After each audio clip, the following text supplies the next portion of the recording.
परमात्मा ईश्वर किसी एक स्थान पर हैं, ऐसा जानो जो वही परोक्ष साक्षात्कार माना जाता है। भगवान तो यूं कह रहे, तुम मेरे पीछे मत पर, तुम जहां हो वही तू भजन कर, हम तुम्हारे पीछे आएंगे, तुम मेरे पीछे मत पर, हम आ जाएंगे। तुम हमको मत भूलो तो हम तुमको भी नहीं भूलेंगे। हाँ, एक संत ने कहा कि भीड़ में भजन नहीं होता है। कहाँ कहा? कुरुक्षेत्र में हम भी गए थे। तो कहा कि ये भीड़ में भजन नहीं हो पा रहा है। एक संत ने कहा भीड़ में भजन नहीं हो पा रहा है, तो प्रयाग के मेले में अगर जिसको ठाकुर जी दर्शन देने का होता है तो प्रयाग के मेला में कितना भीड़ होता है, भगवान वहां भी जाके भक्त को दर्शन देते हैं। और रही बात भजन करने वाले को भीड़ में भजन नहीं होता है, तो भजन करने वाले भीड़ में भी भजन कर लेते हैं और भगवान दर्शन भी देते हैं। भजन करने वाले भजन करके भगवान का दर्शन भी प्राप्त कर लेते हैं। नहीं, ये तो हमारे मन पर विचार है, हमारी शरीर मन बुद्धि आचरण ये होना चाहिए। श्रीमद् भागवत यही सिखा रहा है। बोल दे राधा रानी सर्वेश्वर सरकार की।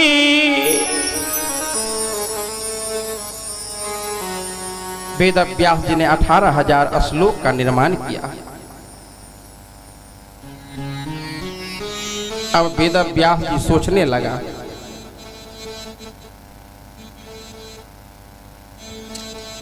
जब वेद व्यास जी, अच्छा वेद व्यास जी का दूसरा नाम क्या है? पहला नाम है कृष्ण द्वापेन और दूसरा नाम है वेद व्यास जी। ये 18,000 श्लोक लिख चुका श्रीमद् भागवत गीता का, भगवान का गुणगान अनुवाद किया, तो ये संस्कृत में लिखा, हिंदी में नहीं लिखा। व्यास जी को मन में हुआ तो ये 18,000 श्लोक तो हमने लिख दिया, लेकिन अब इसको धारण कौन करेगा, इसको पढ़ेगा कौन? इसको पढ़ने के लिए भी तो ऐसे व्यक्ति चाहिए,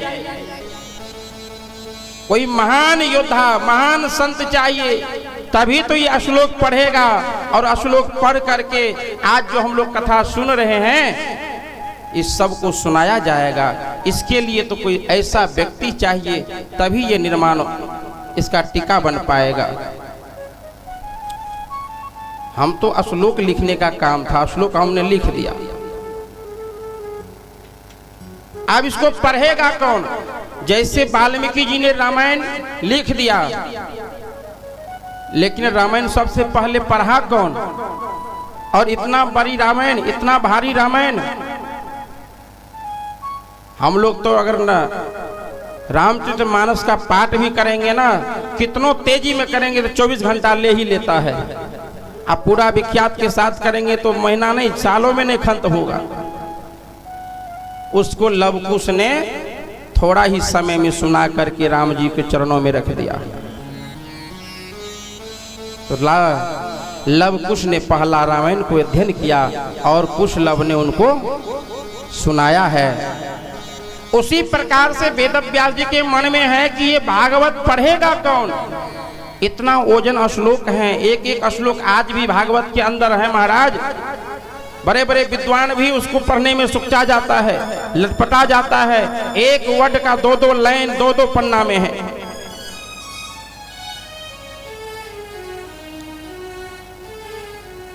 वेद व्यास जी सोचा तो क्या किया जाए, कोई जुगती तो लगाना पड़ेगा। वेद व्यास जी सोचा चले जुगती लगाते हैं। वेद व्यास जी झोली माला ले लिया, अपने गंगा जी के किनारे अपने कुटिया, उनका कुटिया था गंगा जी के किनारे, जा करके कुटिया में भजन करने लगे।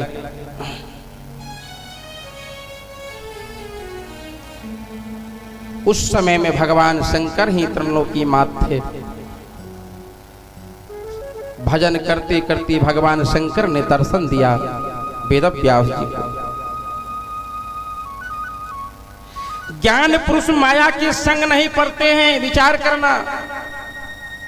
और ज्ञानी पुरुष माया से सदा असंग रहने का काम करता है। वैष्णव भक्त माया में ईश्वर का अनुभव नहीं कर पाते हैं। जब तक माया से दूर नहीं हो जाएंगे तब तक वैष्णव गण भी परमात्मा को नहीं पा सकता। सुखदेव जी महाराज का जन्म कथा है, बड़ी सुंदर कथा, बड़ी पर्यंत कथा। इनकी कथा सुनने से जीवन का हमारा किया हुआ पाप क्षय हो जाता है, और हम जब बार बार सुनेंगे तो हमारा पाप कटते जाएगा। धर्म, जैसे खेत में आप बीज डालोगे तो उस बीज में जितना आप मेहनत करोगे, जितना लगनशील रखोगे, उतना अच्छा फसल आपका होगा। जैसा अन्न खा करके, जैसा समय में आप पति पत्नी का कर्म क्रिया करोगे, उसी समय उसी समान जैसे अन्न उस तरह उस समय के हिसाब से, तो उसी तरह का आपके गर्भ पुत्र या पुत्री का उत्पन्न होगा। और फिर वह अगर अच्छा समय है, अच्छा विचार है, अच्छा सब कुछ है, तो फिर आपका पुत्र तेजस्वी यशस्वी होगा।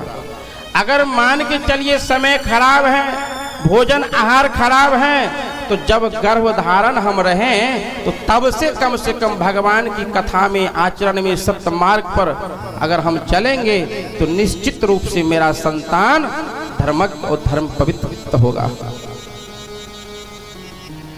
आज वही काम कर रहे हैं वेद व्यास जी। अपनी कुटिया में आकर के भजन करने लगा।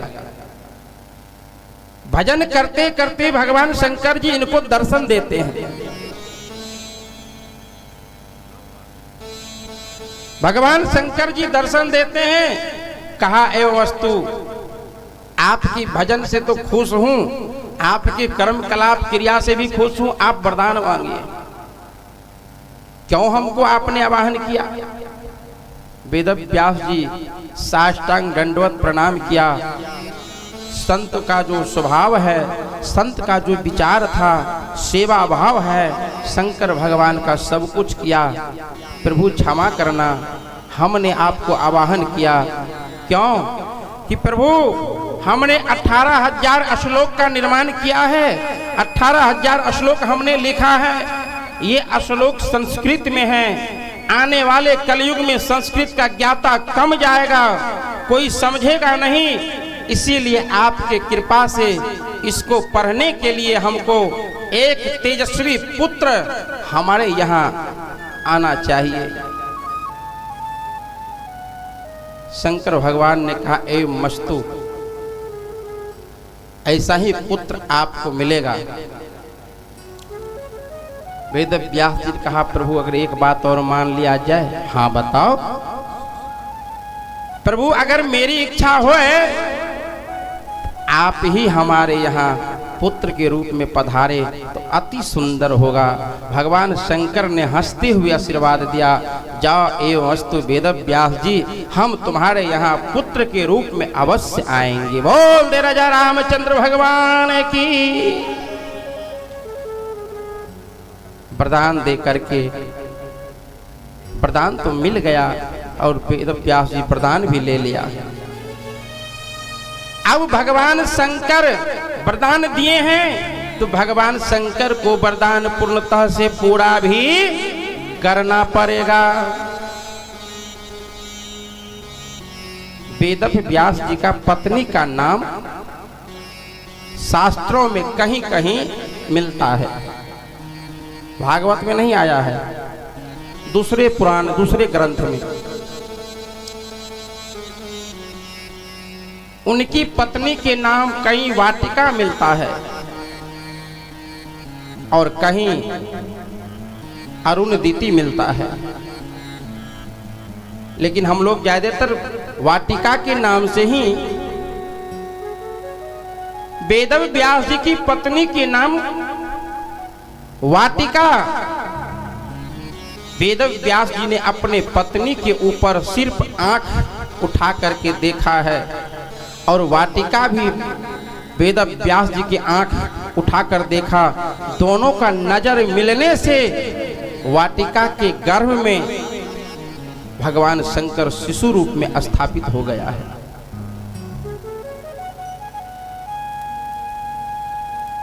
भगवान शंकर मैया वाटिका के यानी वेदव्यास जी की पत्नी में सिर्फ देखने से स्थान ग्रहण करते हैं, गर्भवास हो जाता है। महाराज इसी को कहते हैं कि उस समय में योग से पैदा हुआ करते थे। आज लोग तो भोग से बाल बच्चा जो आता है तो वैसे जैसे भोग, जैसे अन्न, जैसे समय, वैसे बालक गोपाल उस समय में भोग इत्यादि से हुआ करते थे।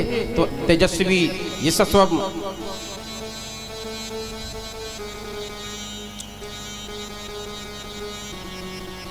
महाराज जैसे ही देखने से गर्व रहा,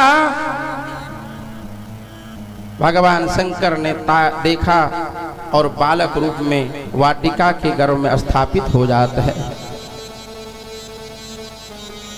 बोल दे द्वारकानाथ भगवान की जय।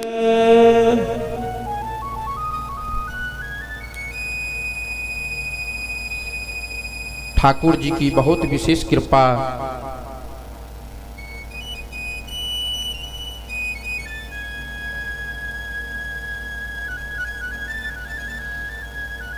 जैसे ही गर्भ भगवान शंकर ने वाटिका माता के गर्भ में स्थापित हो गया,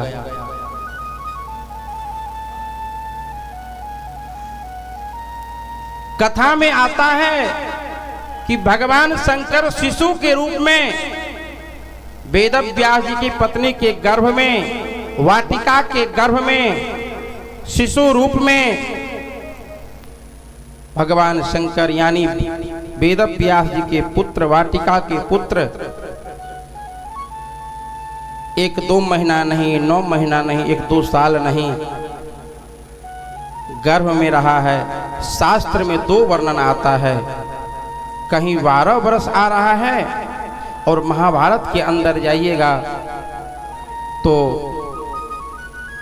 16 वर्ष तक अपनी मां के गर्भ में सुखदेव जी महाराज रहा है। वो शिशु ही सुखदेव जी भगवान हैं, क्योंकि भगवान शंकर स्व से शंकर, स्व से सुख को दूर करने वाले, शोक को दूर करने वाले भगवान सुखदेव जी ही माता के गर्भ में 16 वर्ष तक अपनी मां के गर्भ में स्थापित हैं।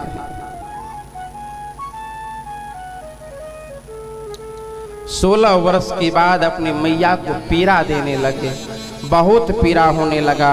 महाराज इतना पीड़ा होने लगा, इतना पीड़ा होने लगा, दर्द के मारे माता को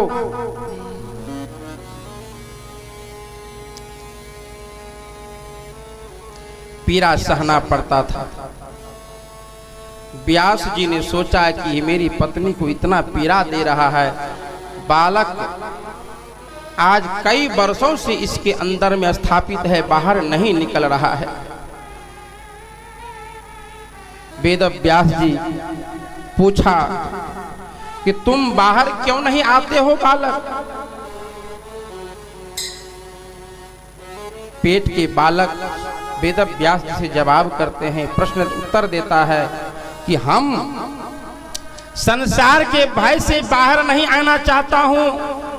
संसार में भय है, प्रपंच है, और बाहर जब जाएंगे तो हमें प्रपंच में जाना पड़ेगा, इसीलिए इस प्रपंच से हम बाहर नहीं जा रहे हैं। इसी माता के गर्भ में अपना शांति से भगवान का भजन कर रहे हैं।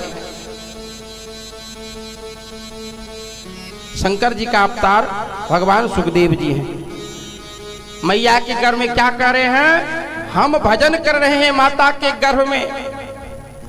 अब जो व्यक्ति माता के गर्भ में भजन करता हो तो साक्षात परमात्मा का दर्शन गर्भ में ही प्रवेश कर जाते हैं, दर्शन माता का गर्भ में ही प्रवेश ले लेते हैं। भगवान ऐसी कथा आती है कि जैसे सुखदेव जी माता के गर्भ से बाहर आना नहीं चाहता है, क्यों? यहाँ प्रपंच ज्यादा है और भगवान संसार के भय से हम बाहर नहीं जाएंगे।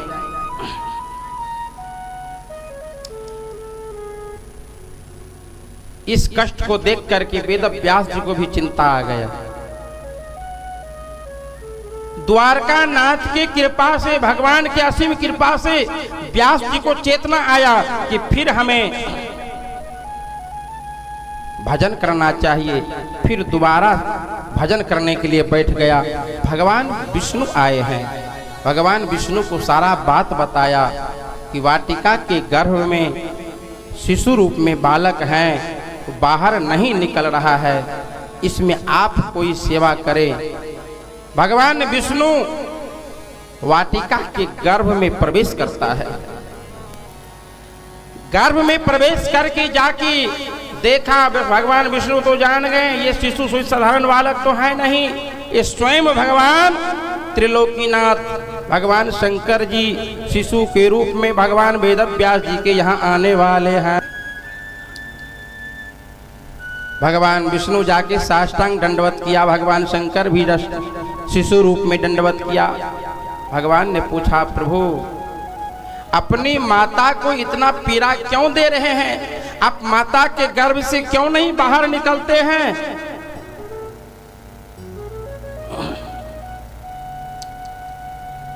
बालक ने कहा, प्रभु जब तक हमें कोई ऐसे सत्य व्यक्ति का दर्शन ना हो जाए तब तक हम माता के गर्भ से बाहर नहीं होना चाहता हूं। तो किसका दर्शन पाना चाहते हो? बोला, प्रभु अब आप जैसे महान संत ज्ञानी और संसार की सृष्टि करने वाले का दर्शन अगर हो गया है तो अब हमें क्या डर है?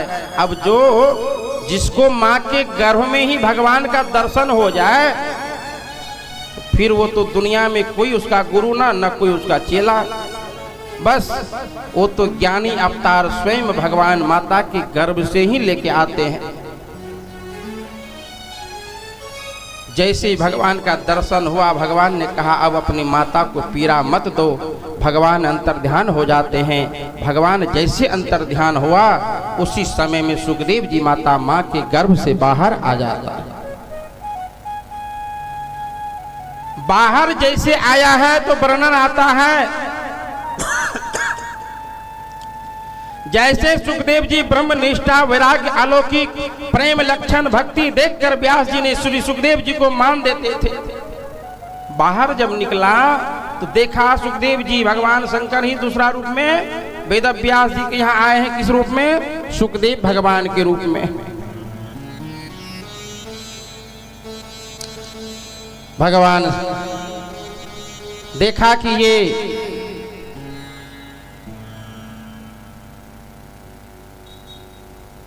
भगवान ये देखा वेदव्यास जी महाराज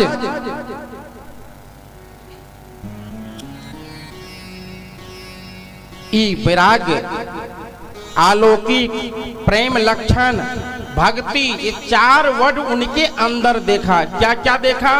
वैराग देखा, अलौकिक देखा और प्रेम लक्षण यानी दुनिया के प्रपंच से दूर देखा। स्वभाव सुंदर चरित्र वाल्मीकि रामायण में दिया हुआ है, साधु चरित्रम भूषणम, साधु का चरित्र ही भूषण है और साधु को चरित्र ना हो तो फिर साधु का भूषण नहीं है। अब भगवान उसी प्रकार से सुखदेव जी महाराज को देख रहा है, क्या इनका चरित्र भूषण है।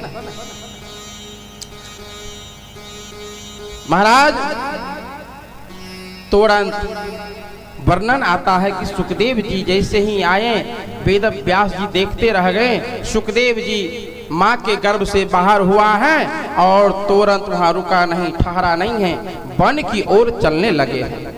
किधर? वन की ओर चलने लगा है, जंगल की ओर। और जैसे चलने लगा तो उसकी माता, दो नाम बताए थे, वाटिका और अरुणी। मां कहती है वेदव्यास जी से कि हे प्रियतम, अपने पति से प्रार्थना करता है कि मेरा पुत्र निर्विकार ब्रह्मपुत्र हैं, ये बाहर हुआ है और ये मेरे यहाँ से दूर जा रहा है, आप उसको पकड़िए, उसको आप रोको। वेदव्यास जी ने जैसे सुना देखा जी तो वन की ओर चल रहे हैं। उसी समय व्यास जी ने सुखदेव जी के पीछे पड़ गया और पुत्र, हाय पुत्र, हाय पुत्र, हे पुत्र, ठहर जाओ, रुक जाओ। कौन सुनता है? सुखदेव जी आगा बढ़ते गए, आगा बढ़ते गया, पीछे पीछे वेद व्यास जी, जो कि नियम है आगे गाय चले थे पीछे बछरू, लेकिन यहां तो आगे बछरू चल रहा है, पीछे पिताजी जा रहे हैं। बहुत दूर जब निकल गया, सुखदेव जी ने सोचा कि अब ये मेरा पीछा नहीं छोड़ेगा। रास्ता में एक आम का पेड़ था, आम के पैर से, आम के पैर के अंश लग करके सुखदेव जी महाराज वेद व्यास जी को प्रश्न करते हैं, जवाब दे रहे हैं। क्या कहा कि आपको हे वेद व्यास जी मेरा साष्टांग दंडवत है, आपको मैं प्रणाम करता हूं, मेरा प्रणाम आप स्वीकार करें।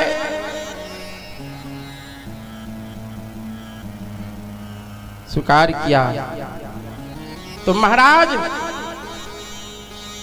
आप एक पुत्र के लिए इतना व्याकुल हो रहे हैं, आप एक पुत्र के लिए इतना व्याकुल हो रहे हैं, और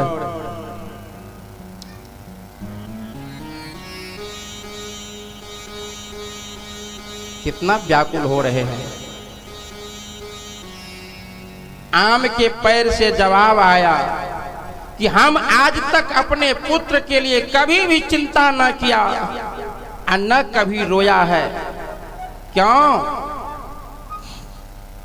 हे व्यास जी, हमारे फल को लोग रोड़ा मार के, लठ मार के, तोड़ के खा लेते हैं, फिर भी हम पुत्र की चिंता न किया, न रोया है। अब बताइए, आम के पैर में से कितना फल हम लोग पा लेते हैं और साल 2 साल पर फल आता है, लेकिन आप, हमारा तो लाखों पुत्र लोग खा लेते हैं, फिर भी पुत्र की चिंता नहीं करते हैं, न रोते हैं, और आपको एक पुत्र के लिए आप इतना व्याकुल हैं। आपको पता होना चाहिए कि कौन किसका पिता है, कौन किसका पुत्र है। न किसी का कोई पिता है, न कोई किसी का पुत्र है। पिताजी तो न मेरे आप हैं और न हम आपके पुत्र हैं, और आपके माध्यम से सिर्फ मेरा जन्म हुआ है। कर्म तो आप नहीं देंगे, कर्म तो स्वतः करना पड़ेगा। यही बात हुआ था राजा जनक जी को। याज्ञवल्लभ जी से जब कथा करवाने गया था ना, तो याज्ञवल्लभ जी ने, या राजा जनक जी याज्ञवल्लभ से कहा कि हमको पूर्व जन्म का कुछ याद कराइए। तो याज्ञवल्लभ जी ने कहा अगर याद करा दूं तो फिर तुम कथा भी नहीं करा पाओगे, प्रपंच में पड़ जाओगे। तो जिद कर दिया, नहीं नहीं प्रभु थोड़ा दिखा दीजिए। तो याज्ञवल्लभ जी ने राजा जनक जी के सिर पर हाथ रखा, अंगूठा से मस्तक को दाबा, तो देखा कि जो अगले जन्म में मेरी माँ थी, जो अगले जन्म में मेरी पत्नी थी, हाँ, जो अगले जन्म में मेरी माँ थी वही आज पत्नी के रूप में है। राजा जनक जी ने यूं देखा, याज्ञवल्लभ जी ने देखा, क्या देखा? तो जी प्रभु, जो अगले जन्म में मेरी माँ थी वही माँ इस जन्म में पत्नी के स्वरूप में है। तो और देखना चाहते हो? नहीं प्रभु क्षमा करना, बस इतना में ही। अब इतना ही देखा तो उसको इस बात को याद गुनगुनाते रहा कि जो माता है वही पत्नी। इसका मतलब जो दादा है वह भी पुत्र बन के आ सकता है, जो पिता है वह भी पुत्र बन के आ सकता है, जो आपका दुश्मन है वह भी आपके घर पुत्र, भाई, बंधु बन के आ सकता है। आज उसी जन्म से पूर्व जन्म की याद नहीं रहते हैं, लेकिन सुखदेव जी महाराज कहते हैं कि ना कोई किसी का पुत्र है, ना कोई किसी का बेटा है। इसीलिए आप मेरी चिंता करना छोड़ दे और आप अपनी चिंता करें।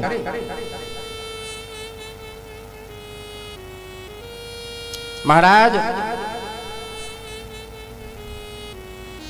वेद व्यास जी का मोह जो है यहां टूट जाता है। फिर भी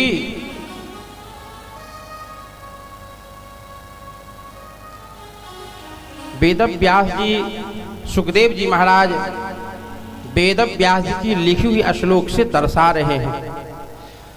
कलयुग के पिता और माता, अगर शरीर पूरा हो जाए तो कलयुग के पुत्र को समय नहीं है कि माता पिता का सेवा करे और माता पिता का कर्म से श्राद्ध करे, उतना समय ही नहीं है। ये कलयुग चल रहा है। सुखदेव जी महाराज ने दर्शा रहे हैं, इसीलिए आप कर्म पर रहिए। कर्म अगर आप करिएगा तो कर्म के आधारित रह करके आपका भगवान साक्षी बनेंगे। सुखदेव जी महाराज आगे निकलते हैं। फिर भी वेद व्यास जी को मोह सता रहा है। कुछ दूर जो गया तो देखा, आहा, नर्मदे किनारे, नर्मदा किनारे होते निकल रही है। जैसे सुखदेव जी महाराज निकला, देखा दो चार सहेली लड़की स्नान बना रही है। सुखदेव जी मुंडी नीचा करके निकल गया और वेद व्यास जी गया तो देखा स्नान बना रही, तो जाकर खड़ा हो गया और पूछ रहे हैं कि ए बच्ची बताओ, इस हो करके मेरा पुत्र गया है, तुमने देखा है? और लड़की लोग ने कहा, पुत्र तो आपका गया, यूं तो हमने देखा है, लेकिन आपसे अच्छा कर्म और आपसे अच्छा आचरण आपका पुत्र का है, तो वो कैसे? तो आपको लज्जा आना चाहिए कि जब स्त्री स्नान बना रहे हैं तो आप खड़ा होकर के सवाल पूछ रहे हैं, और आपका पुत्र था और हम लोग के ऊपर देखा तक भी नहीं, मुंडी नीचा करके निकल गया। इससे पता चलता है कि आपका पुत्र ज्ञानी है, आपके पुत्र के अंदर वैराग है, आपके अंदर पुत्र के अंदर त्याग है। तो वैराग से त्याग में कैसे जाए? हम मान के चलो हम खैनी खा रहे हैं, सिगरेट पी रहे हैं, अगर थोड़ा थोड़ा हम छोड़ दें तो मेरा वो त्याग हो रहा है कि हम छोड़ रहे हैं, अब उसको त्याग रहे हैं, तो वैराग से हम त्याग में जाएंगे। इससे अच्छा है कि आपका पुत्र त्यागी है, वैरागी है, भक्ति भाव है, और आप तो बस। यहाँ भी वेद व्यास जी का मोह टूटा है। वेद व्यास जी यहाँ से प्रणाम करके लौट जाते हैं और सुखदेव जी महाराज नर्मदा किनारे चले जाते हैं। बोल दे भक्त वत्सल भगवान की।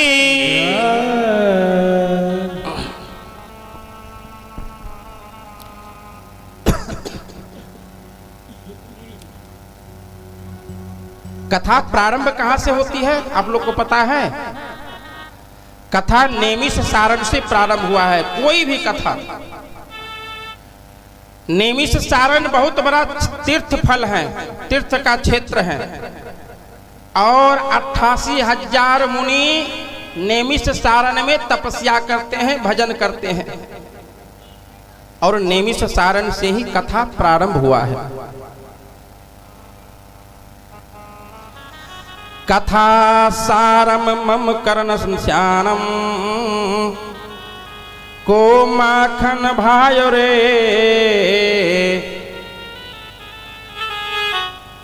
भगवान, कथा सारम मम कर्णन रसायनम, ऐसे कथा सुनिए कि भगवान श्री कृष्ण से मेरा प्रेम लग जाए, मेरा प्रेम जुड़ जाए।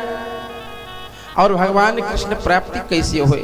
ऐसा भजन, ऐसा कथा, ऐसा संग होनी चाहिए। तो कहते हैं, लाला को माखन भायो रे, कछु और न काम आयो रे। भगवान कृष्ण को क्या भाते हैं? माखन। आज वही माखन की भाव रख रहे हैं। कौन? नेमिष सारण के संतों ने।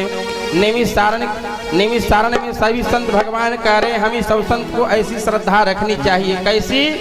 जैसे लाला को माखन प्रिय है और माखन में मां शब्द छिपा हुआ है। यशोदा मैया तभी तो पूछा, ये कथा आगे आएगा आपको, कहा माखन मैं नहीं खायो, मैंने ही माखन खायो हो। हाँ, जब लहना देने आए तो पूछा माखन तूने खाया? तो भगवान कृष्ण यूं नहीं कहा कि मैं नहीं खाया हूँ। हाँ माँ, मैंने ही माखन, यानी मैं तो जरूर खाया माखन। कैसे? मैंने ही माखन खायो है। ये हम कब कह रहे कि मैं नहीं खाया हूँ? खाए हैं। तो क्यों? तो माखन में माँ शब्द छिपी हुई है। नहीं, जब हम लोग जन्म लेते हैं तो माँ का स्तन ही पहले मुख में आता है, और जब स्तन को माँ मुख में देता है तो भगवान की कृपा से दूध अपने आप मुख में जाता है। तो पहला शब्द मेरा और मुख का मुख जीवन आहार दूध से है, और दूध में मक्खन छिपा हुआ है। इसीलिए दूध का प्रेम माखन है, और माखन का प्रेम पुत्र है। नहीं तो माँ और बेटा का पुत्र सने संत भगवान क्या कह रहे हैं नैमिषारण्य सारण क्षेत्र में? लाला को माखन भायो रे, कछु न काम आयो रे। लाला को माखन भायो रे, कछु न काम आयो रे। जीवन सफल बनाना है तो माखन को अपनाना है। जीवन सफल बनाना है तो माखन को अपनाना है। जीवन सफल बनाना है तो माखन का अपनाना है। जीवन सफल बनाना है तो माखन का अपनाना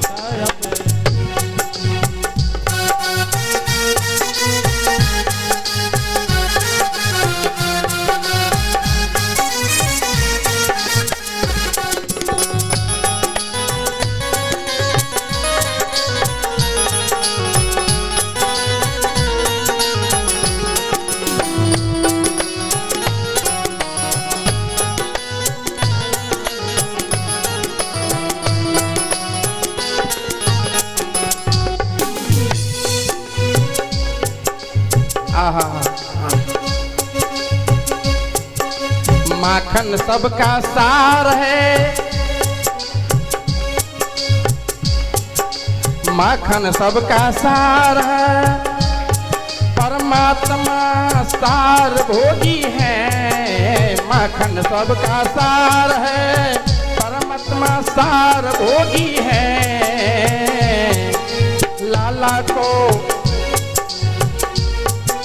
लाला को माखन भायो, कछु और ना काम आयो रे। लाला को माखन भायो, कछु न और काम आयो रे।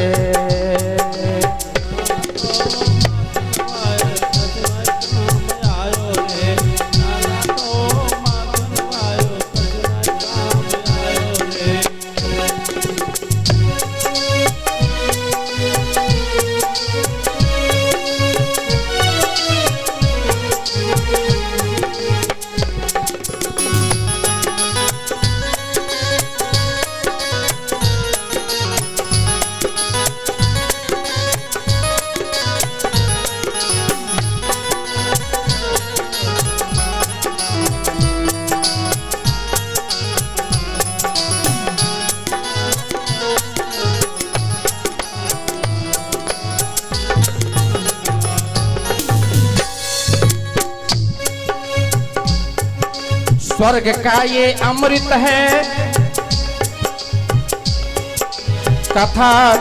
कथा अमृत का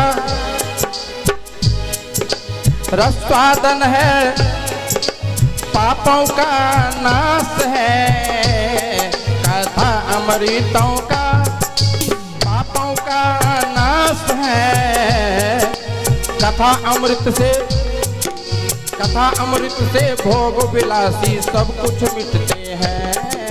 कथा अमृतों से भोग विलासी सब कुछ मिटते हैं।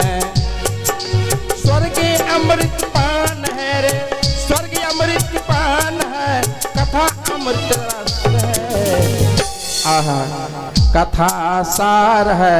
लाला एक माखन भायो, कछु और न काम है। लाला आरो माखन खायो, कछु और नहीं काम है।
राजा रामचंद्र भगवान की जय। महाराज सुखदेव जी महाराज पिताजी वापस लौट जाते हैं वेदव्यास जी, और सुखदेव जी महाराज आगे निकल जाते हैं। नर्मदा किनारे होते महाराज निकलता है पहला तीर्थ नैमिषारण्य क्षेत्र में।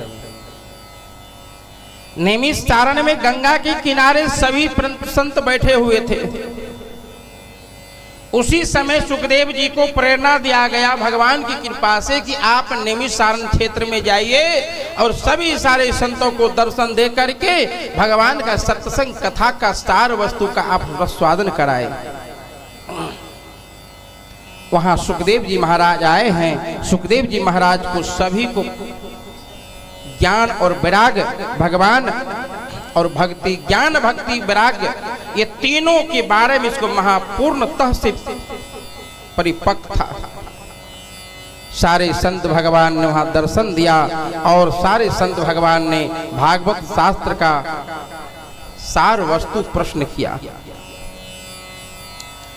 प्रेम तो पांचवा पुरुष है। श्री कृष्ण के प्रेम में देह भान भूल जाते हैं। आज भी अगर हमारे वृंदावन आप जाएंगे ना, तो आज भी आपको जो रंग बरसे वृंदावन में वो रंग नहीं तीनों लोक में कहूँ नहीं वो रंग आपको मिलेगा। और वृंदावन की रंग जो लग जाए तो फिर आना ही मुश्किल हो जाता। भैया संख्या वृंदावन की जंगल था, जंगल से संख्या मात्र 700 था, और 700 से 7000 हुआ, 7000 से 7 लाख हुआ। आज आप करोड़ों की संख्या में हैं। जमीन नहीं मिल रहा है वृंदावन के अंदर। देश विदेश कोई ऐसा स्टेट नहीं है, कोई ऐसा देश नहीं है आपके मथुरा की मिथिला भूमि का, तो यहाँ से लेके दरभंगा मधुबनी पूरा भरा हुआ है। ज्ञान मार्ग में जो प्राप्त है उसी का अनुभव करना चाहिए। भक्ति मार्ग में जो भक्ति द्वारा भेद का विनाश करना है, भक्ति मार्ग में भेद का विनाश है। भक्ति मार्ग को आप पकड़ेंगे तो भक्ति में विनाश भी हो सकता है, लेकिन कह रहे भगवान ज्ञान मार्ग को पकड़ करके अगर तब भक्ति को पकड़ेंगे तो आप भटकेंगे नहीं। अरे ज्ञानी पुरुष को ही भगवान दर्शन देते हैं। कब? जब ज्ञान से वो भक्ति करते हैं। अच्छा, ज्ञानी बड़ा कि भक्ति बड़ा? शास्त्र कह रहा है भक्ति तब बड़ा हो सकता है जब आप ज्ञान को पकड़ करके उस भक्ति तक पहुंचेंगे तो ज्ञान बड़ा है। अन्यथा अगर आप भटक गया तो फिर तब तो भेद का निषेध है। ज्ञान मार्ग में ज्ञान से भेद का निषेध बताया गया है, और ज्ञान और भक्ति दोनों मार्ग का लक्ष्य ही एक ही है। ज्ञान का लक्ष्य क्या है कि हम परमात्मा को पाना चाहिए, अच्छा मार्ग पर चले। ज्ञानी पुरुष ज्ञानी से काम करते हैं, और ज्ञानी पुरुष जो हैं कहते हैं ज्ञान और भक्ति दोनों का एक ही मार्ग है। सूत जी कहते हैं कि आप तो सब ज्ञानी हैं, परंतु लोगों पर उपकार करने के लिए प्रश्न पूछते हैं और फिर प्रश्न का उत्तर भी ये देना पड़ता है। नहीं, भगवान एक प्रकार से माना जाए तो नैमिषारण्य में सुखदेव जी महाराज के मुखारबिंद से जो श्लोक निकला, जो वक्तव्य हुआ, और यहाँ से फिर कथा का विस्तार होते गया। तो कथा का प्रारंभ सुखदेव जी महाराज कहाँ से करते हैं? नैमिषारण्य क्षेत्र से। और नैमिषारण्य क्षेत्र से जो कथा का प्रारंभ,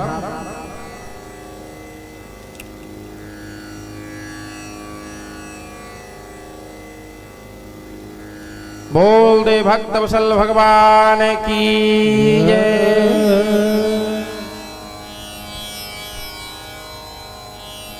नैमिषारण्य के परम धरातल पर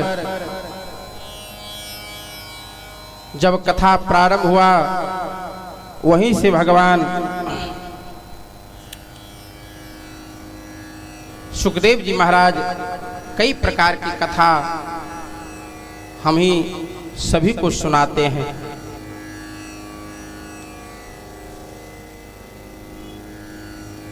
जीवन अगर मिला है तो जीवन भगवान की तरफ ले चलना चाहिए। श्रीमद् भागवत के अधिकार कंस संसारी प्रपंच से दूर रहने के लिए श्रीमद् भागवत कर रहे हैं और कह रहे हैं। भगवान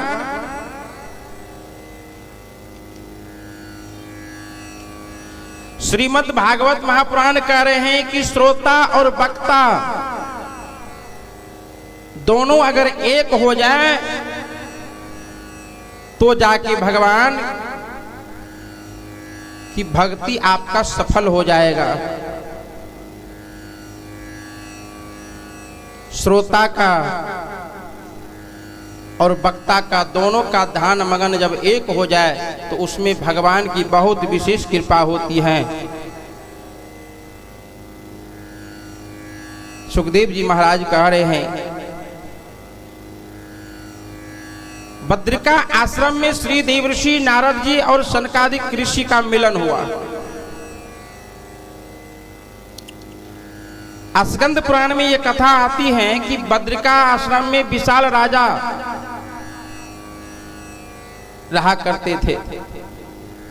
पुंडलिक विठल नाम उनका परा था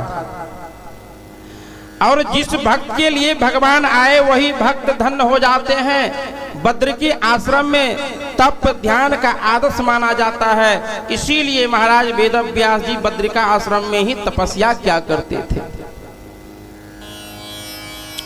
कहते हैं कि मैं तो ईश्वर हूं, तो ईश्वर को प्राप्त करने के लिए तप करना पड़ता है और तप के साथ साथ ध्यान भी लगाना पड़ता है। जब तक ध्यान नहीं लगाएंगे तब तक तप सफल नहीं होगा और जब तक तप सफल नहीं होगा जब तक हम ध्यान नहीं करेंगे तपस्यात पतात शांति नहीं मिलती है। तप और तपस्या दोनों कर लेंगे लेकिन शांति तब मिलेगा जब तक भगवान का हम भजन चिंतन नहीं करेंगे।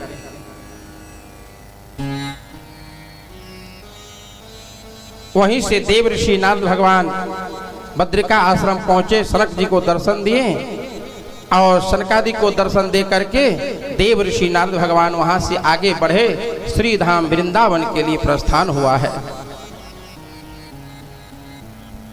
संसार में मुझे कहीं भी शांति नजर नहीं आई तो एक पवित्र नगरी कौन सा है, वो है श्री धाम वृंदावन।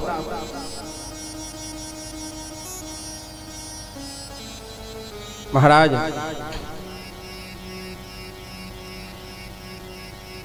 भगवान कह रहे हैं कि मनुष्य अपने जीवन का लक्ष्य मालूम नहीं होता है ना तो फिर संसार में भटकते रहता है। जीवन का लक्ष्य अगर हमें पता ना हो तो हम संसार में भटकते रहते हैं, है ना। इसीलिए कहते हैं कि संतान तरो श्री कृष्ण का दास कभी होवे नहीं उदासी। श्री भगवान कृष्ण के दास कभी भी उदास नहीं होते हैं। वैष्णव तो सदा प्रसन्न ही रहते हैं, खुशी रहते हैं, आनंद रहते हैं।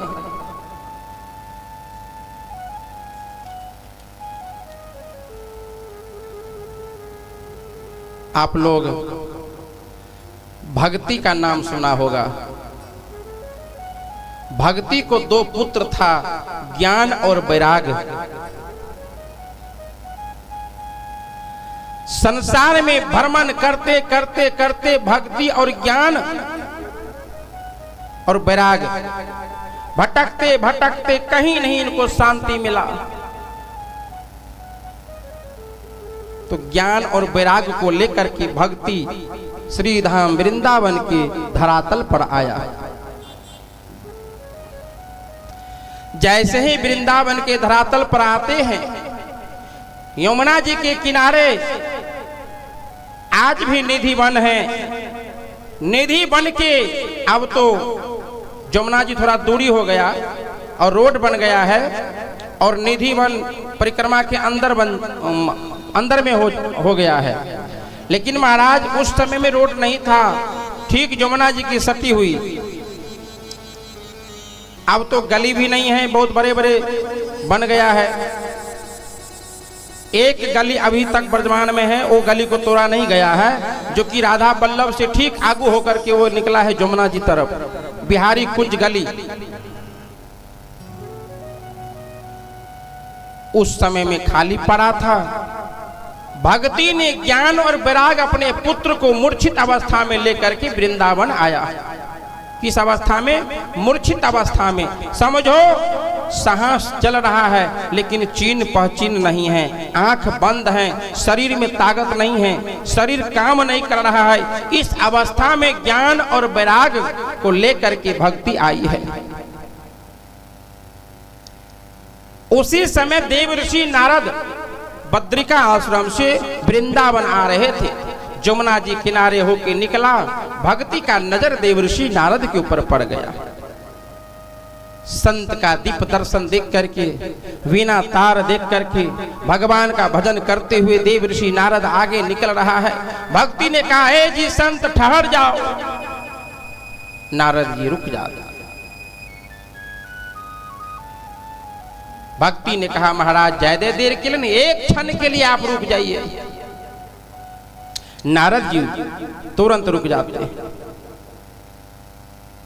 देव ऋषि नारद भगवान ने पूछा युवती भक्ति से कि हे युवती, तुम कौन हो और यहां क्या करने आई हो?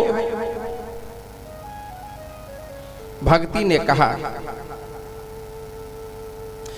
ये दोनों मूर्छित अवस्था में पड़ा हुआ है। एक का नाम ज्ञान है, एक का नाम वैराग है। ये दोनों मेरा पुत्र हैं, हम इनके माता हैं। अब मेरा पुत्र वृद्ध बना हुआ है और हम इसके आगे जवान लग रहे हैं। ऐसे क्यों हो गया? मेरा जन्म तो द्रव्य देश में हुआ है। द्रव्य देश कहाँ है?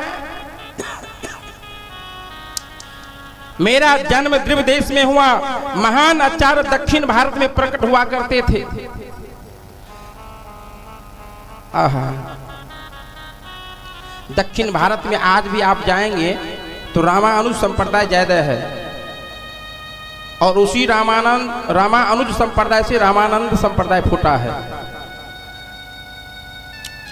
कहते हैं कि शंकराचार्य जी की कुटिया में गए, वहां भी हमें अच्छा नहीं मिला और रामानुज संप्रदाय दक्षिण भारत में ये आचार्य लोग रहते हैं, वहां भी हमें शांति नहीं मिला।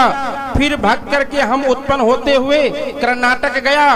कर्नाटक में मेरा परिपालन भी, पेट मेरा चला, प्रतिपालन तो चला, लेकिन मेरी वृद्धि अवस्था भी वहीं होने लगा, जो कि अभी हम वृद्ध होने के योग नहीं हैं। इसीलिए हमने आचार और विचार अपने मन में, आचार और विचार मतलब हम अपने आचरण से और अपने विचार से सोच करके समझ करके शुद्ध होते हैं और भगवान फिर भी भक्ति को पुष्ट नहीं मिलता है। तो इसी प्रकार से हम आचरण विचरण करते करते सभी देशों में गया, यहाँ तक कि गुजरात में गया, वहाँ भी हमें जर्जर मान सम्मान नहीं मिला।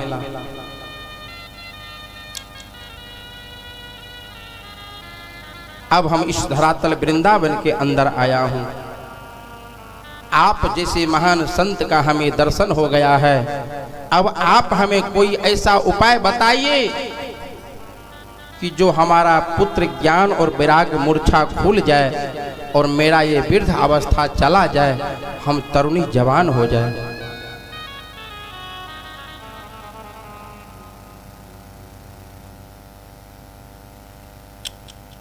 भक्ति, ज्ञान, वैराग और देव ऋषि नारद भगवान कीर्तन करने वाले भगवान कह रहे हैं। देव ऋषि नारद ने कहा भक्ति से कि हे भक्ति, तुम्हारी प्रश्न का उत्तर जरूर मिलेगा, लेकिन मेरी एक एक करके जितने ये अंग हैं और जितना इंद्रियां हैं, ये सब भगवान को हमने अर्पण कर दिया है, ऐसी मेरी भावना है। देवर्षि नारद ने ज्ञान देने लगा। एकादशी का व्रत रखो और महाराष्ट्र में किसी किसी स्थान पर मेरा, आज भी अगर हम जाते हैं तो महाराष्ट्र की तरफ आज भी हम बहुत शांति जीवन बिताते हैं। भक्ति ने कहा महाराज, महाराष्ट्र तरफ से तो हम आए हैं लेकिन कोई स्थान हमको पवित्र नहीं मिला। अब आप इसीलिए फिर महाराष्ट्र दोबारा कह रहे हैं? नहीं नहीं, हम जाने के लिए नहीं कह रहे हैं, हम अपनी सुना रहा हूं। पूरे भारतवर्ष में हमने भ्रमण किया लेकिन जो सुख मिलना चाहिए वह सुख कहीं नहीं मिला, वो शांति कहीं नहीं मिला। वो शांति श्रीधाम वृंदावन में मिला है। अच्छी बात है हमारी और तुम्हारी मुलाकात वृंदावन के अंदर यमुना जी के किनारे में हुआ है। भक्ति के प्रधान अंग जो है 9 माने गए हैं, इसीलिए मैया सबरी को नवधा भक्ति प्राप्त हुआ था।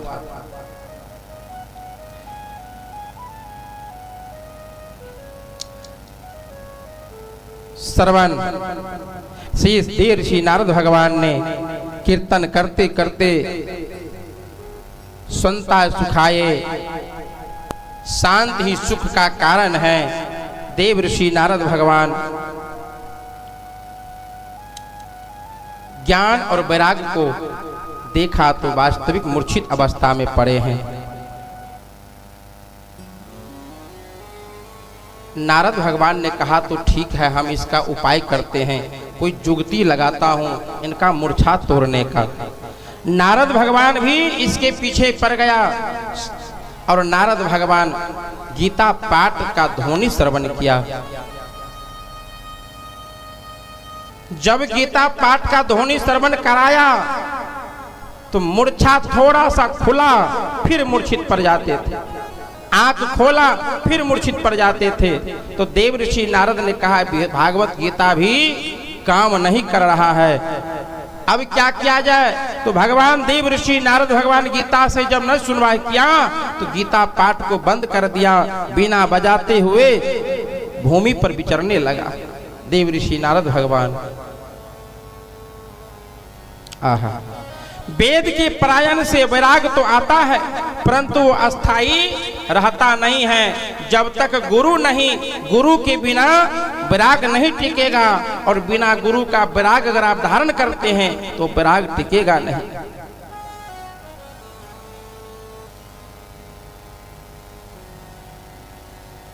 भगवान की कृपा हुई, देवर्षि नारद भगवान ज्ञान और वैराग और भक्ति का मूर्छा तोड़ने के लिए भ्रमण करने के लिए तैयार हो गए कि अब हम भ्रमण करना चाहते हैं। और इनको चिंता भी होने लगा।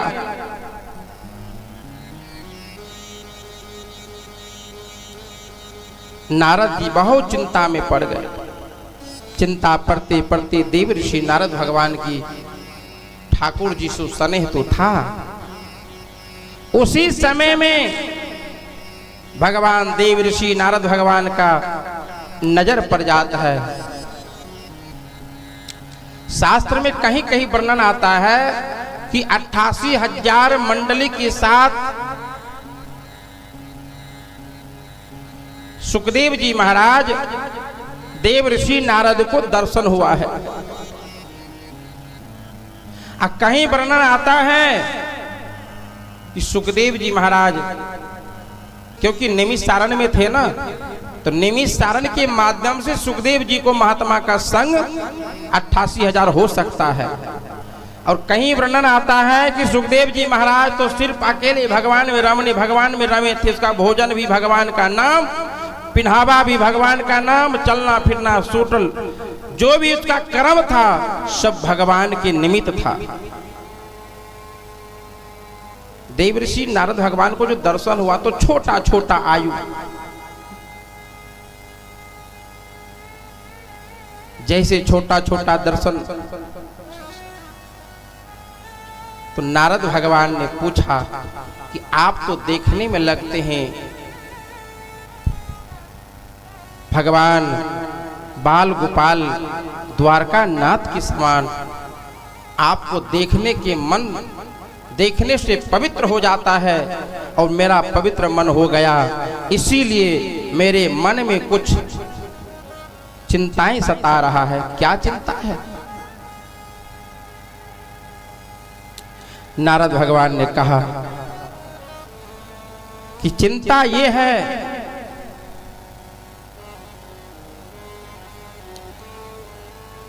हमारे वृंदावन के अंदर यमुना जी के किनारे एक भक्ति नामक वृद्ध अवस्था में दुख से विलय हो रहा है। उनका 2 पुत्र है, ज्ञान और वैराग। वो मूर्छित अवस्था में पड़े हैं। अगर आपकी कृपा होए तो कोई मार्ग बताइए ताकि उसका मूर्छा टूट जाए, आंख खुल जाए ज्ञान और वैराग का, और भक्ति का दुख कष्ट हो दूर हो जाए, वृद्ध अवस्था छूट जाए और तरुणी अवस्था आ जाए। श्री हरि नारायण की कृपा से सुखदेव जी महाराज ने कहा अवश्य। तो क्या करना पड़ेगा? तो आप ज्ञान और भक्ति को मूर्छा तोड़ने के लिए, ज्ञान और वैराग को मूर्छा तोड़ने के लिए, भक्ति को जागृत करने के लिए, भक्ति को जवान बनाने के लिए आप मेरे विचार से श्रीमद् भागवत महापुराण का सार कथा सुनाइए। तो कहाँ सुनाना पड़ेगा? तो भगवान हरिद्वार में आनंद नामक एक वन था, गंगा के किनारे। उसी आनंद वन नामक एक वन में जाकर के देव ऋषि नारद भगवान ने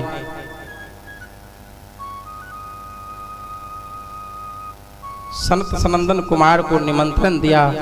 सारे देवी ऋषि मुनि महात्मा को दर्शन दे करके, सारे सुखदेव जी महाराज को दिन तो बनाया हुआ था, समय निर्धारित था, समय से वहां पहुंचा। सारे संत भगवान नियम कह रहा है कि भागवत कथा अगर आप करा रहे हैं तो आप सभी को निमंत्रण दे। जो आपका दुश्मन हो उसको भी आप निमंत्रण दीजिए, मुख से भी बोल दीजिए कि मेरे यहाँ कथा है।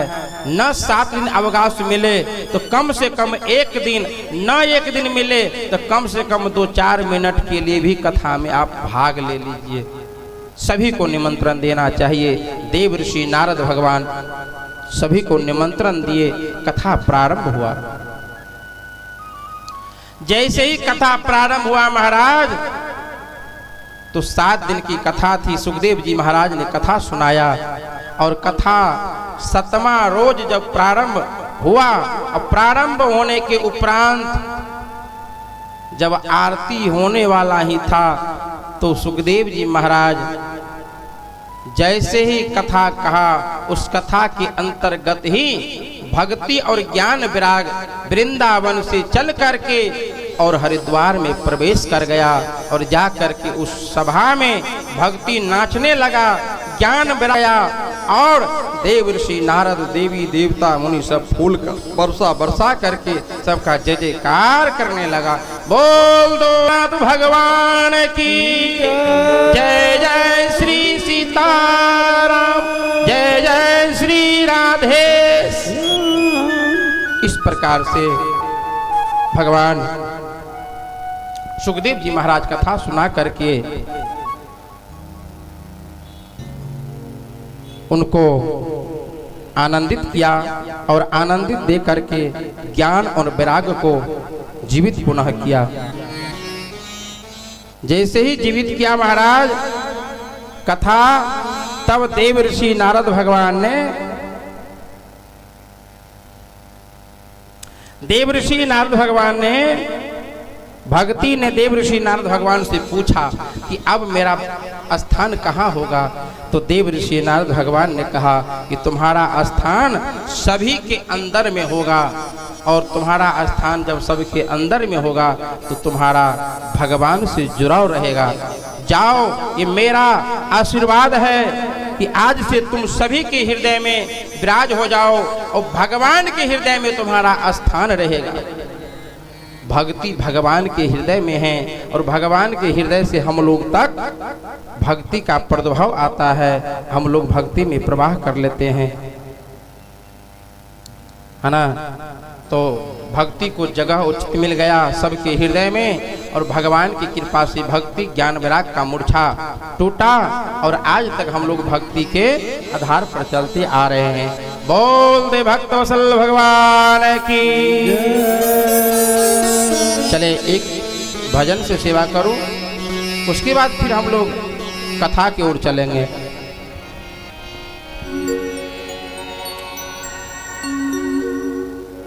जन्म जन्म को मैं दास, जन्म जन्म को दास तुम्हारो, करुणा कर अवतारो हे मुरारे। करुणा कर अवतारो हे मुरारे। जन्म जन्म को दास तुम्हारो, करुणा कर अपना लो।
भव सागर जल तरन कठिन है, किसी विधि जाऊं पार मुरारी। भव सागर जल तरन कठिन है, किस विधि जाऊं पार मुरारी। जन्म जन्म को मैं दास तुम्हारो, जन्म जन्म को मैं दास तुम्हारो, करुणा कर अवतारो मुरारे। भव सागर जल तरन कठिन है, किसी विधि जाऊं पार मुरारे। तुम बिनु और न पालक,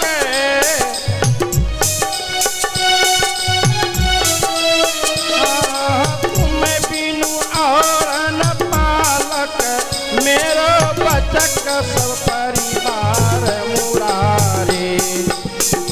जन्म जन्म को मैं दास तुम्हारे,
में कोई गुण नहीं है और दोषी तो हूं हे प्रभु। मैं गुणहीन दोष परिपूर्ण अपनी ओर निहारो मुरारे।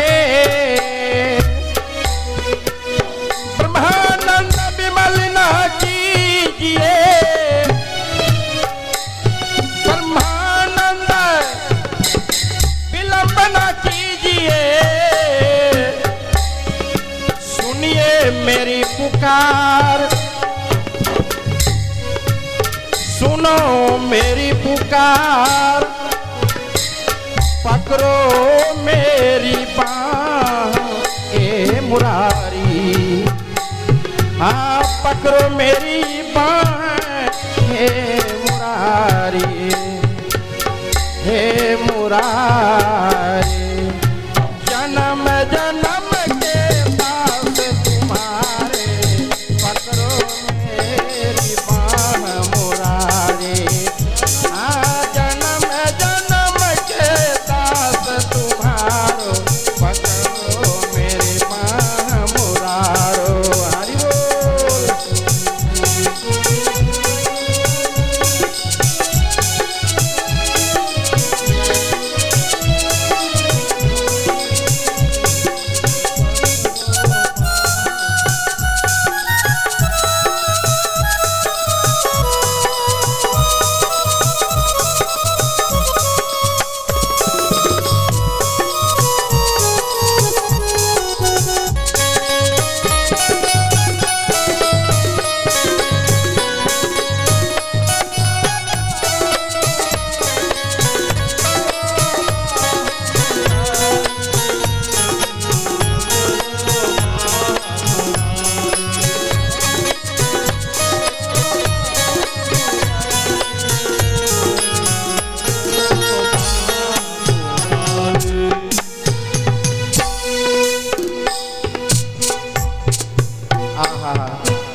हे प्रभु,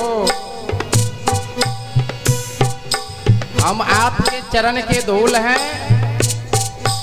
अब आप अपने चरणों से लगा ले।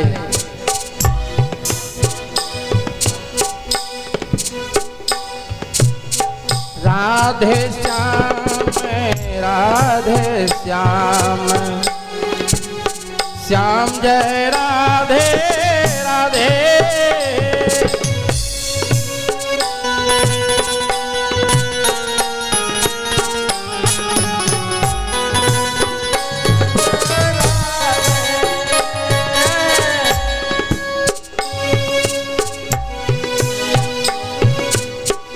ठाकुर जी की बहुत विशेष कृपा है।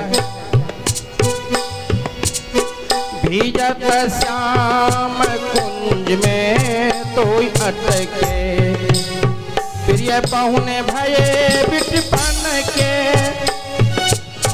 पावन सरयुग तट के, पावन प्रिय सरयुग तट के। जमुना के नीर बना लेना अपने चरणों में बसा लेना। जन्म जन्म को दास तुम्हारे, करुणा कर अपना लेना। आह जन्म जन्म के दास तुम्हारो, करुणा कर अपना लेना। बोल दे भक्त वत्सल भगवान की जय।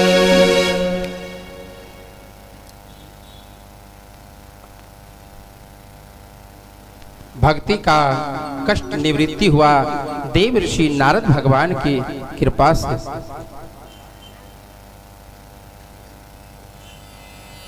भगवान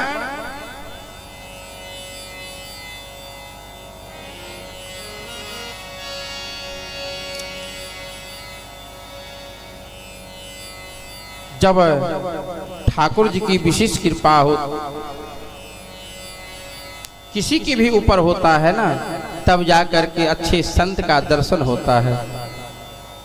और जब अच्छे संत का दर्शन हो जाए तो समझ जाइए कि हमारा जीवन धन धन हो जाता है। जिन संत को मां के गर्भ में भगवान का दर्शन हुआ है, तो जो गुरु को भगवान को दर्शन पेट में हुआ, गर्भ में हुआ है, ऐसे सुखदेव मुनि महाराज जी को ऐसे ही शिष्य का भी आवश्यकता है। भागवत कथा सुन लेना, जीवन में उतारना बहुत कठिन बात है।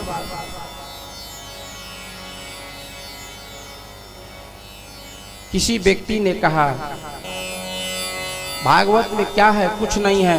राजा परीक्षित को सुखदेव जी ने कथा सुनाया और 7वां दिन कथा विश्राम कर दिया। बस यही तो बात है, और क्या बात है। तो हमने कहा, भाई आप ये कह रहे हैं कि राजा परीक्षित को कथा सुनाया सुखदेव जी महाराज, आप अच्छे से श्रीमद् भागवत को अध्ययन नहीं किया है। भागवत में 4 वर्ड आता है, विचार करना। शुरू में क्या है, भा आक, गौ, वो नहीं है, वो है योर लो व, भाग गो व अतो, भागवत। अब इस पर हम लोग विचार करें तो भौ का काम है भगा देना, या नहीं तो भौ से भगवान, गौ से ज्ञान, भगवान की कृपा से ही ज्ञान। तो भगवान, भौ से भगवान, गौ से ज्ञान, व से वैराग्य, अतो से त्याग। तो भौ मतलब भगवान, गौ मतलब ज्ञान, भौ गो वाक, वैराग और त्याग। अब इस पर जो हम कथा करें तो 7 दिन तक इसी को समझाते रहे, फिर भी कथा का अंत नहीं हो पाएगा। तो कथा का परिभाषा क्या है, तो कथा का मूल परिभाषा यही है, भौ से भगवान, गौ से ज्ञान, और व से वैराग, तो से त्याग। जिस महाप्रभु को भगवान की कृपा से ज्ञान हो जाता है और ज्ञान से फिर वैराग, वैराग से फिर त्याग। तो संत भगवान विचार करना, त्याग संसार में क्या कुछ नहीं कराता है। जीवन में अगर त्याग प्रवृत्ति आ जाए तो त्याग में हमारा आपका पूजा भी हो सकता है, पूजनीय हो जाता है। जो जो त्याग किए हैं सबका पूजा हो रहा है आज, है ना। तो इसीलिए भागवत वह मूल वस्तु है। भागवत कथा, राम कथा हम लोग क्यों सुनते हैं, जीवन को धन्य करने के लिए।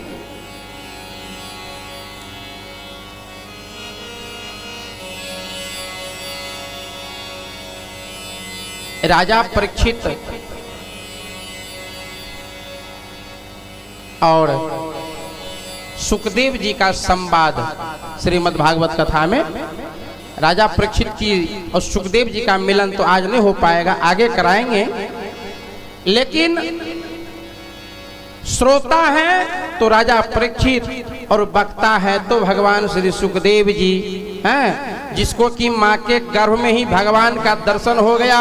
और राजा परीक्षित श्रोता है तो श्रोता को भी भगवान का दर्शन गर्भ में ही हुआ है।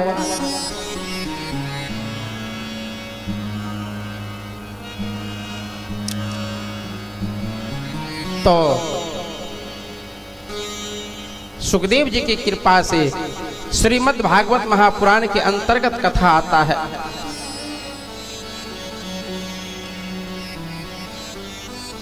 तुंगभद्रा नदी के किनारे एक बहुत अच्छा सुंदर पवित्र नगरी था, जिस नगरी का नाम था पंपा। और तुंगभद्रा नदी कहाँ है? जब आप किष्किंधा जाएंगे, किष्किंधा तिरुपति बालाजी से 250 किलोमीटर है। तिरुपति बालाजी से 250 किलोमीटर जब आप चलेंगे तो किष्किंधा नगरी जहां की मतंग ऋषि का कुटिया आज भी है, और सबरी मैया वहां भजन किए, और हनुमान जी का जो जन्म हुआ वो भी टीला आज वर्तमान में हनुमान जी का जन्म स्थली है। वहां आज भी भोग भाग सब लगते हैं, साधु संत ऋषि मुनि महात्मा सब जाते हैं, प्रसाद पाते हैं। लेकिन है तो पहाड़ी ये क्षेत्र, तो जन्म हनुमान जी के जन्म के आगे और मतंग ऋषि कुटिया के सिर ठीक आगे हो करके, और भगवान श्री रामचंद्र जी जो पिंडदान किए थे किष्किंधा में,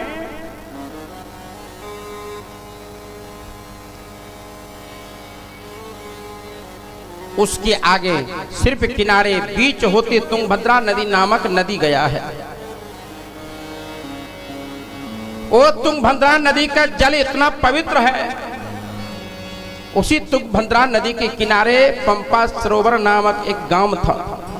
उस गांव में आत्मदेव नामक एक ब्राह्मण रहा करता था, बहुत श्रद्धालु, सदाचार सदा आचरण सदा विचार था। तो ब्राह्मण का काम ही है जजमान में जाना और अपना पूजा पाठ करवाना, भजन यही है इसका, और अपने निर्वाह करना। आत्मदेव ब्राह्मण का पत्नी का नाम था धुंधली।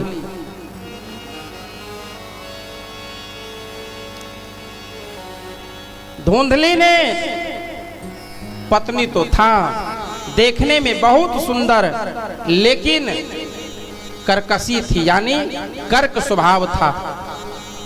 हर एक बात में क्रोध करना, हर एक बात में लड़ाई झगड़ा करना, हर एक बात में मतलब इस स्वभाव का था। इधर का बात उधर करना, उधर का बात उधर करना।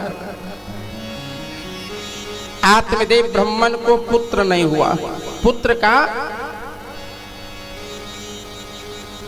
जब आत्मदेव का अवस्था आ गया, चौथा पन, आहा, 4 पन में 2 पन निकल गया। तीसरी पन में आत्मदेव ने मन में सोचा, जो मेरी पत्नी भी कर्कशी है और हमें पुत्र की प्राप्ति नहीं हुआ है। एक दिन आत्मदेव ने पुत्र के लिए बहुत यज्ञ भी किया, साधु संत की सेवा भी किया, और दान दक्षिणा भोजन प्रसाद सब को इत्यादि कराया, लेकिन फिर भी उनको पुत्र का आंख नहीं देखा। निसंतान ही थे। संतान की अभाव आत्मदेव को बहुत पीड़ा दे रहा था कि हमें संतान हो जाए। संतान के लिए आत्मदेव ने बहुत प्रयत्न किया, परंतु संतान नहीं हुआ। एक दिन क्या हुआ, आत्महत्या करने की निश्चय ले लिया कि अब भगवान इतना धर्म करने पर, इतना धर्म कर रहे हैं, किसी आज तक हम एक ब्राह्मण कुल में जन्म जरूर लिया हूं, किसी का बेईमानी शैतानी नहीं किया, किसी का बिना भजन किया, कमाए किया, भोजन प्रसाद नहीं पाया, साधु संत ऋषि मुनि महात्मा को सबका सेवा किया। गाय का सेवा हम करते हैं, आत्मदेव ब्राह्मण गाय का सेवा बहुत प्यारा से करता था। अभी तो गाय अगर सेवा करने वाले, गाय अगर दूध देने के समय में छिटपिटा जाए तो गाय को इतना पीटेगा, इतना पीटता है, लेकिन हमारे वृंदावन के अंदर इसका निषेध माना गया है। महाराज अपने पुत्र को जिस हिसाब से पालते हैं, उस प्रकार से गौ माता को, गौ माता के बछड़ू को आप प्यार करिए, पालिए, तो फिर वह आपके हो जाएंगे।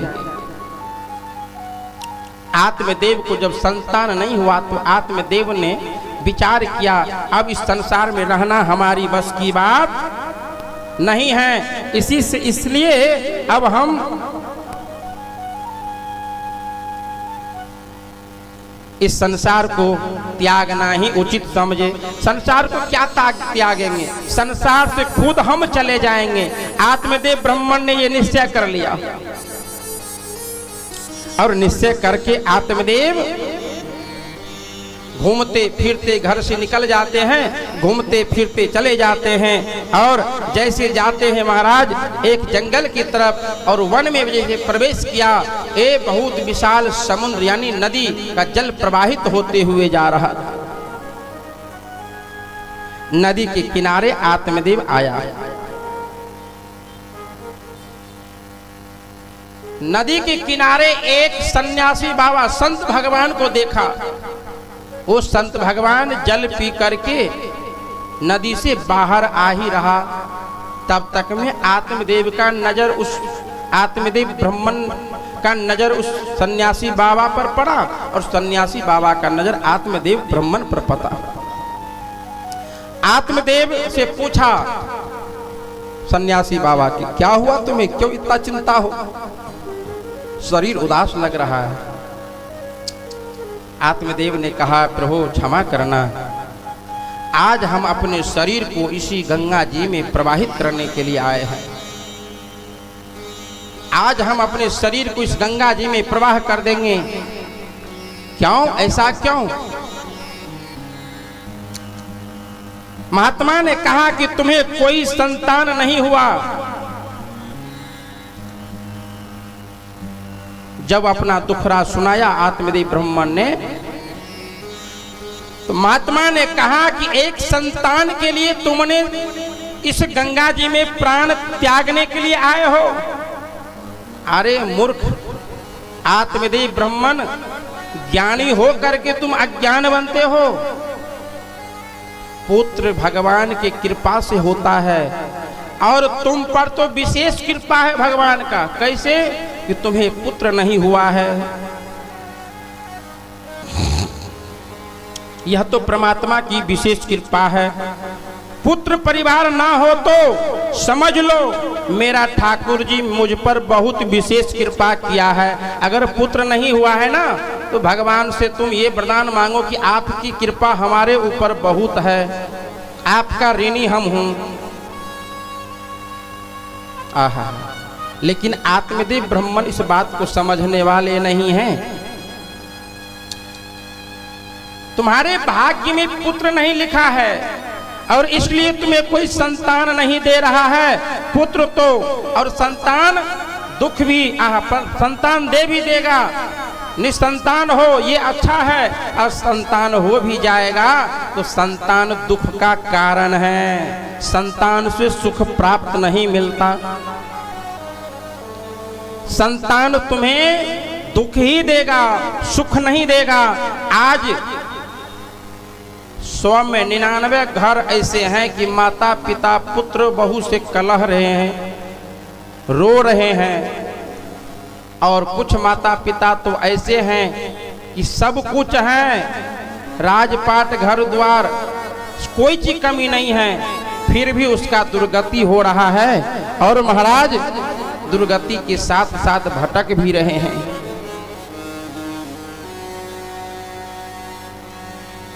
इससे अच्छा है कि संतान न दे भगवान, तो यही बढ़िया है। इसीलिए हमारे सतगुरु साहेब गुरुदेव भगवान कह रहे,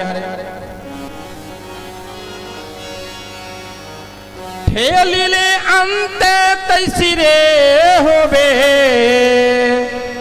चीतियो सो घावो समाधान। ये राजस्थानी भाषा में, उसको हम समझा दें आप लोग को। ठेबिले अनंत तैस चिरहावो, चितो सो धावो समाधान। अब हिंदी में आइए। भूलियो थयों भागी जंजाल। अब समझ रहे हैं ना आप लोग? पुत्र क्या है? ये जीव का जंजाल है। सन्यासी बाबा कह रहे श्रीमद् भागवत भगवान में, भलुयम युथुम भांगी जंजाल, सूखे भाजी श्री गोपाल रे भाई,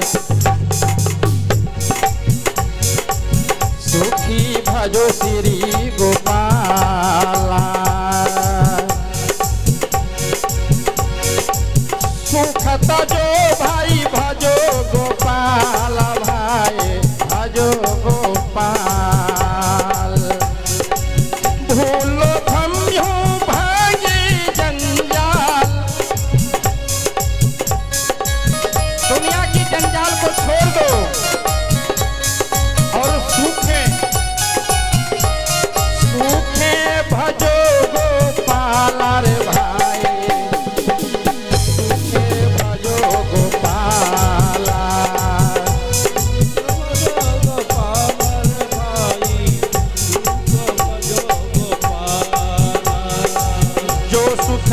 गोपाल भजे में यारो वो सुख नहीं अमीरी में।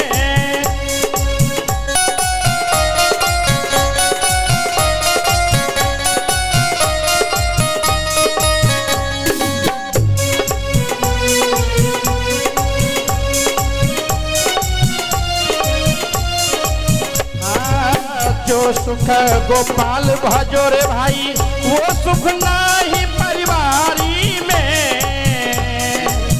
पुत्र की चिंता छोड़ो मानव, पुत्र की चिंता छोड़ो मानव, भजो गोपाल को सब सुख तजो रे भाई, सब सुख तजो रे भाई।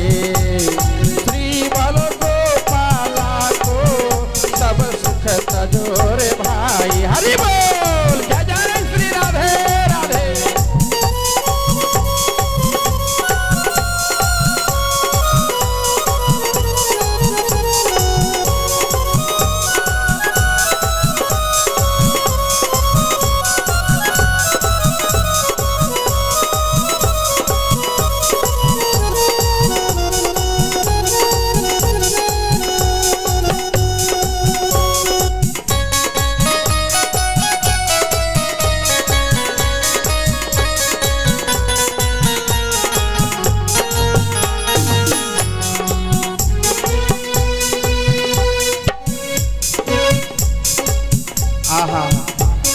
सन्यासी बाबा कह रहे आत्मदेव ब्राह्मण को,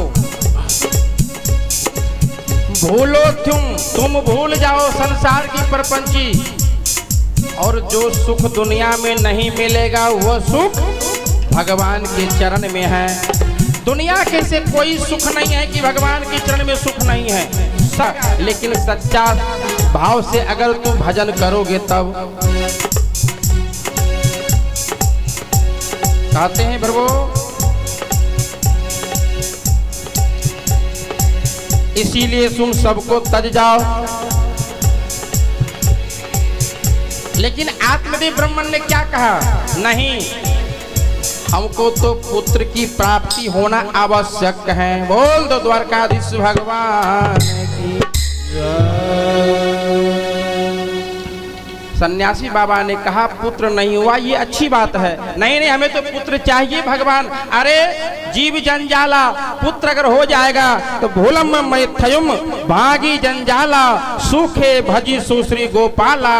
सूखे रूखे अगर भगवान को भजन करोगे तो उसमें सुखी मिलेगा, और सब चीज से परिपूर्ण हो फिर भी पुत्र होगा तो दुख ही दुख होगा। अभी कोई तन दुखी कोई मन दुखी है, कोई तन दुखी कोई मन दुखी, धन बिनु रहत उदास, थोड़ा थोड़ा सब दुखी सुखिया राम के दास। एक तरफ गुरुदेव भगवान कह रहे हैं राम जी की चिड़िया राम जी के खेत, और चिड़िया खाओ भर भर पेट। नहीं आहा भगवान की बहुत विशेष कृपा हुई, इसलिए अच्छा हुआ कुटुंब कमीला झंझट झूठ गाया। अगर आप परिवार में हैं तो हित प्रेम दोष महीन सगा संबंधी सब आपके, सब ये जंजाल हैं, है ना।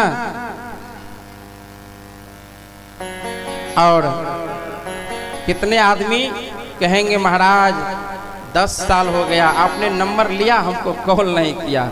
महाराज मेरे पास समय कहाँ है कॉल करूं। चलो ठीक है हम तुमको कॉल नहीं किया, लेकिन तू तो मेरा नंबर लिया था, एक बार तुम राधे राधे बोल देते। हाँ तो महाराज परिवार ओलझोल में है, क्या करे समय नहीं मिलता है।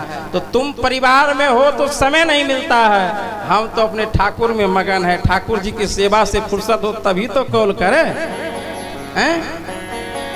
अब ठाकुर जी को 3 बजे सो को उठो झाड़ू लगाओ, सोहनी सेवा मतलब झाड़ू लगाओ, फिर बर्तन धुआई करो, फिर जल फूल इधर उधर है, साधु सेवा है, फिर ठाकुर जी को स्नान करो, शालिग्राम भगवान का स्नान करो, फिर तिलक स्वरूप बनाओ, फिर आरती करो, फिर बाल भोग बनाओ, फिर सबको पवाओ। समय तो है नहीं, काम ज्यादा है, सेवा ज्यादा है। कथा में जो निकलते हैं तभी थोड़ा आराम मिलता है। तो भगवान को कहते हैं अब तूने सही किया।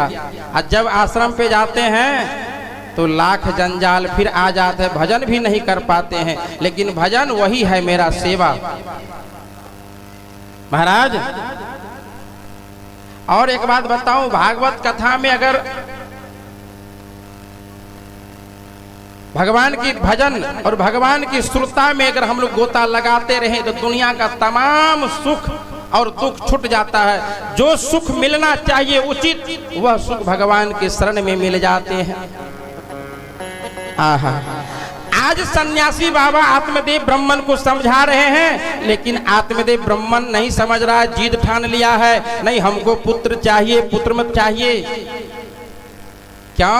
पुत्र के द्वारा है क्या पिंडदान होता है, हैं? गाया जी में श्राद्ध जाके करा देंगे, पिंडदान करेंगे, भोज भात दुनियादारी कर देंगे तो आपका उद्धार हो जाएगा। लेकिन आजकल के पुत्र उद्धार नहीं, आजकल को धार बना देते हैं।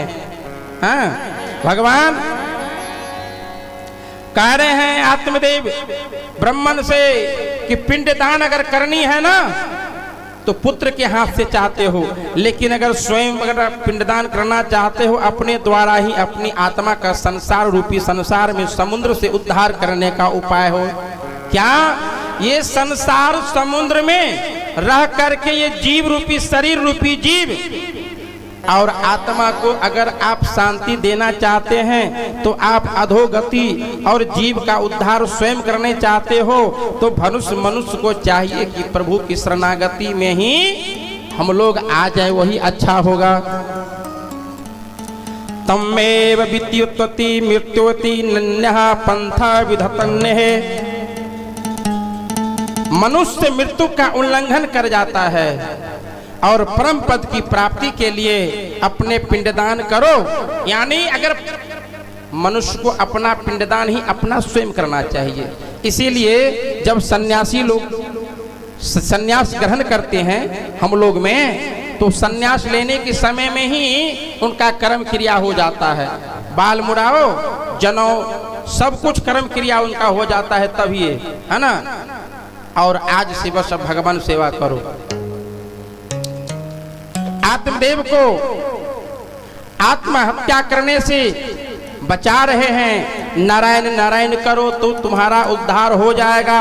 और जैसे आध्यात्मिक, आदि देविक और आदि भौतिक तीन प्रकार के संसार में गुण है, तीन प्रकार के भोजन है, तीन प्रकार का रहनी सहनी है ना।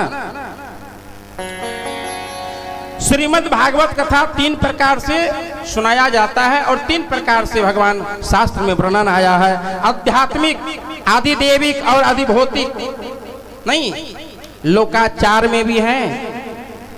और कुछ कथा ऐसे होते हैं सिर्फ परमात्मा को प्राप्त करने के लिए, कुछ कथा होते हैं कि हमको अगर मनोकामना पूर्ण हो जाएगा तो हम कथा कराएंगे। यानी भगवान से आपने पहले कमाया है तो फिर भगवान को तूने भोजन दे रहा है ना। भगवान भी बिना कमाए नहीं पा रहे हैं। चलिए कथा को आगे निकालना है। भगवान आत्मदेव बार बार कहने लगा, नहीं माना। अंत समय में कहा नहीं हमको तो पुत्र ही चाहिए। अनेक प्रकार से समझाया, जब नहीं समझा तो अंत समय में कहा नहीं मानोगे, पुत्र ही चाहिए। झोला में से फल निकाल करके आत्मदेव ब्रह्मन को दिया, जाओ अपने पत्नी को ये फल खिला देना। और अपने पत्नी को फल खिला दोगे ना तो भगवान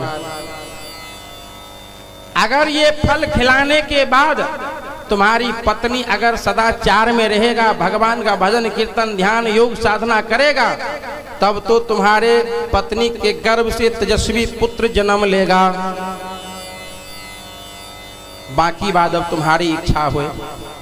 आत्मदेव फल लेकर के आ गया, अपनी पत्नी को फल दे दिया, लो ये फल खा लेना और पुत्र प्राप्ति होगा।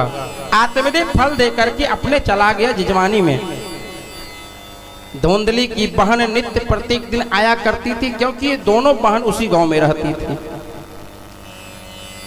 छोटी बहन धुंधली का छोटी बहन थी, उनको 7 लड़का था और एक गर्भ में है।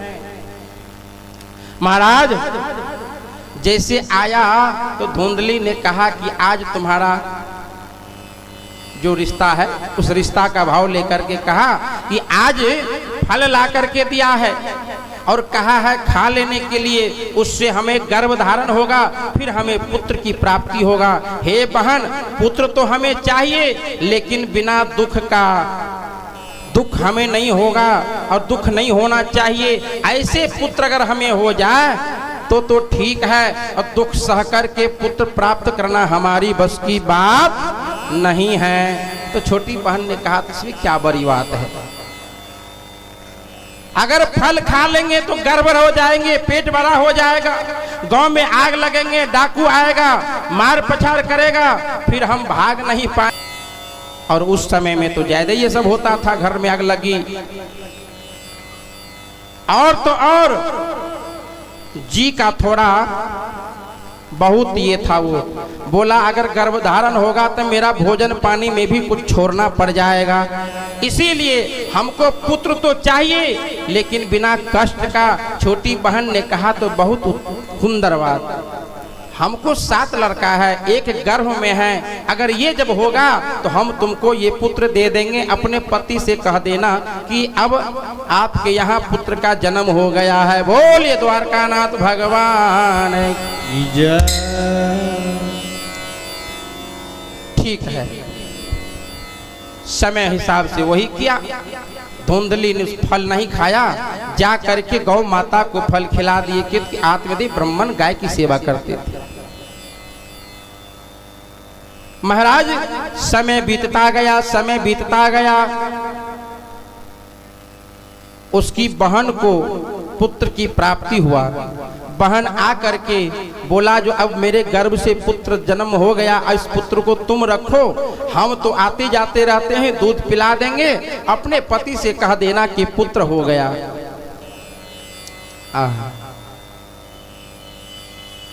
आत्मदेव को बता दिए जो आपके घर पुत्र हुआ है। आत्मदेव ने ब्राह्मण को बुलाया और बुला करके उसका नामकरण करवाया। जब नामकरण करवाया तो धुंधली का पुत्र का नाम रखा गया धुंधकारी, और धुंधकारी का पुत्र रखा गया। धुंधकारी जब नाम रखा गया आत्मदेव पुत्र का,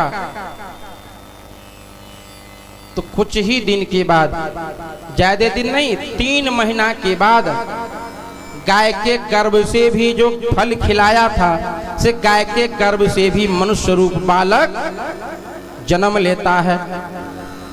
गौ धुंध का आत्मदेव को पता चला, फिर ब्राह्मण को बुलाया और बुला करके नामकरण करवा के गाय के बछरू का नाम, जो गाय का शरीर बछरू का तो था मनुष्य का, लेकिन कान था गाय के समान, इसीलिए ब्राह्मण नाम उच्चारण किया, उसका नाम रखा गौकरण। अब गाय के ओद्र से जन्म लिया तो गाय का अंश आ गया, और करण, करण मतलब श्रद्धा, ज्ञानी, ध्यानी और सदाचार को पालन करने वाले, एकता बोलता पुरुष, जो बोलता है वही करेगा। जैसे करण ने क्या महाभारत में रोल हुआ था, नहीं, तो गौकरण इसका नाम रखा गया। वास्तविक में गौकरण नाम रखा, कुछ दिन जो बड़ा हुआ तो गौकरण तो सब चीज भाई का देखा ही, गौकरण इससे दूर हो गया, चला गया, गांव त्याग करके गांव तेज दिए और चला गया। तीर्थ भ्रमण करते करते किसी गुरुकुल में जा करके विद्या ग्रहण किया और भगवान से जुड़ाव लग गया है, भगवान की कथा में निपुण हो गया। इधर धुंधकारी कहते हैं, सूत जी समझाते हैं, सत्संग विवेक, कहते हैं बिनु सत्संग विवेक न होई, शब्द स्पर्श रूप रस गंध जीव जंजाल। नहीं, सत्संग के बिना ज्ञान नहीं हो सकता है। और सत्संग से भटकिएगा तो शब्द, स्पर्श, रूप, रस और गंध, ये 5 विकार आपके अंदर आ जाएगा। तो यही 5 बेसिया हैं। यही 5 प्रकार के बेसिया में पढ़ करके आप जीवन को नरक बना रहे हैं। नहीं, आहा, भगवान आत्मदेव तो दिन भर अपने जजमानी में रहते थे। धुंधकारी ने ऐसा धुंधकारी का चरित्र हो गया कि दूसरे को, बाल बच्चा को मुंडी मुचार करके एक कुआं में गिरा दिया करता था। अच्छे अच्छे वस्तु उठा लाया करता था। सोच इत्यादि क्रम में जाने के बाद न स्नान, न ध्यान, न शुद्धिकरण, एक ही वस्त्र को कई दिन पहनना और सोच इत्यादि से आना तो पैर मुंह भी नहीं धोते थे। मुर्दा जला करके आया, मुर्दा के नजदीक से आया, श्मशान से आया, फिर भी कोई शुद्धिकरण नहीं हुआ। इनके डर से लोग बाग डरने लगा, अपने अपने बाल ग्वाल को अपने घर में रखने लगा और इनकी चरित्र बेसिया की तरफ जाने लगा। 5 बेसियाओं के संग में पड़ के, बेसिया के चरित्र में रह करके दिमाग इसका भटक गया था। महाराज इसी कड़ी में आ करके महाराज, अच्छा एक बात और है, जब तक घर में गार्जियन न हो तो फिर वो घर अच्छा से नहीं चल पाता है। और जिस घर में गार्जियन हो वो घर अच्छा से चल जाता है ना। अब जब ये चरित्र का हीन हो गया तो एक दिन अपनी माता के पास आया और कहा, ला पिताजी का धन रखा हुआ कहाँ है, क्योंकि नशाबाज था। नशा करने के लिए पाय मांगा, नहीं देने पर धुंधकारी ने अपनी माता को चाप चढ़ा करके और फंसरी लगा करके मैया को मृत्यु की सेज पर डाल देते हैं और ला जा करके उसी कुआं में माता जी को डाल दिए। और फिर कोई चिंता इसको नहीं हुआ। पिताजी को, आत्मदेव ब्राह्मण को भी बहुत कष्ट होने लगा। धुंधली को चाप चढ़ा करके छाती पर बैठ गए और बाल पकड़ करके फसरी अपने कपड़ा से बांध करके मैया से धन मांगने लगा। नहीं देने पर उसका प्राण दम घोट कर मार दिया गया। ऐसा पुत्र होना भी उचित है, लेकिन इसीलिए कह रहे थे सन्यासी बाबा की पुत्र की चिंता छोड़ दो। धुंधकारी ने अपनी माता को मार के कुएं में डाल देता है। आत्मदेव डर के मारे भागे फिरे रहते हैं। गौकरण तो तीर्थ में है, धुंधकारी अकेला पड़ा हुआ है। 5-5 बेसिया के संग में पड़ के अपने घर में बेसिया को बसा लिया। और तो और महाराज बेसिया के संग पड़ कर के धुंधकारी जीवन तो नरक होने लगा। भगवान की बहुत विशेष कृपा हुई। 5 बेसिया के फेरा में पड़कर नित्य दिन इसका काम था चोरी चपाटी करके इधर उधर से माल कमाना लाना। एक दिन धुंधकारी दूर निकल गया। 5 बेसिया ने सोचा ये चोरी करके लाता है, अगर ये पकड़ा जाएगा तो इसके चलते हम लोग भी फांसी के फंदे पर चढ़ेंगे, इसीलिए इसको रास्ता से हटाना है। बहुत देर से आया। कोई समाज ये पूछेगा कि धुंधकारी को नहीं धुंधकारी को नहीं देख रहे हैं तो हम लोग बता देंगे कि अब की बार बहुत दूर चले गया है कमाने के लिए, इसीलिए घर पे नहीं है, गांव में नहीं है, घर में नहीं है। बहुत बढ़िया। 5 बेसिया ने विचार किया। धुंधकारी जब आया रात में सोने के लिए, 2 बेसिया पैर पकड़ा, 2 बेसिया हाथ पकड़ा। महाराज छाती पर बैठ गए एक बेसिया और 5 बेसिया मिल करके परास्त कर दिया और गला में दुपट्टा लगा करके बाल पकड़ करके नाक बंद करके महाराज जिस तरह से माता को मारा था उसी तरह से धुंधकारी को 5 बेसिया मिल करके प्राण ले रहे हैं, लेकिन प्राण निकल नहीं रहा है। कहते हैं ना, जो आदमी खराब होता है आचरण से उसका प्राण जल्दी नहीं निकलता है।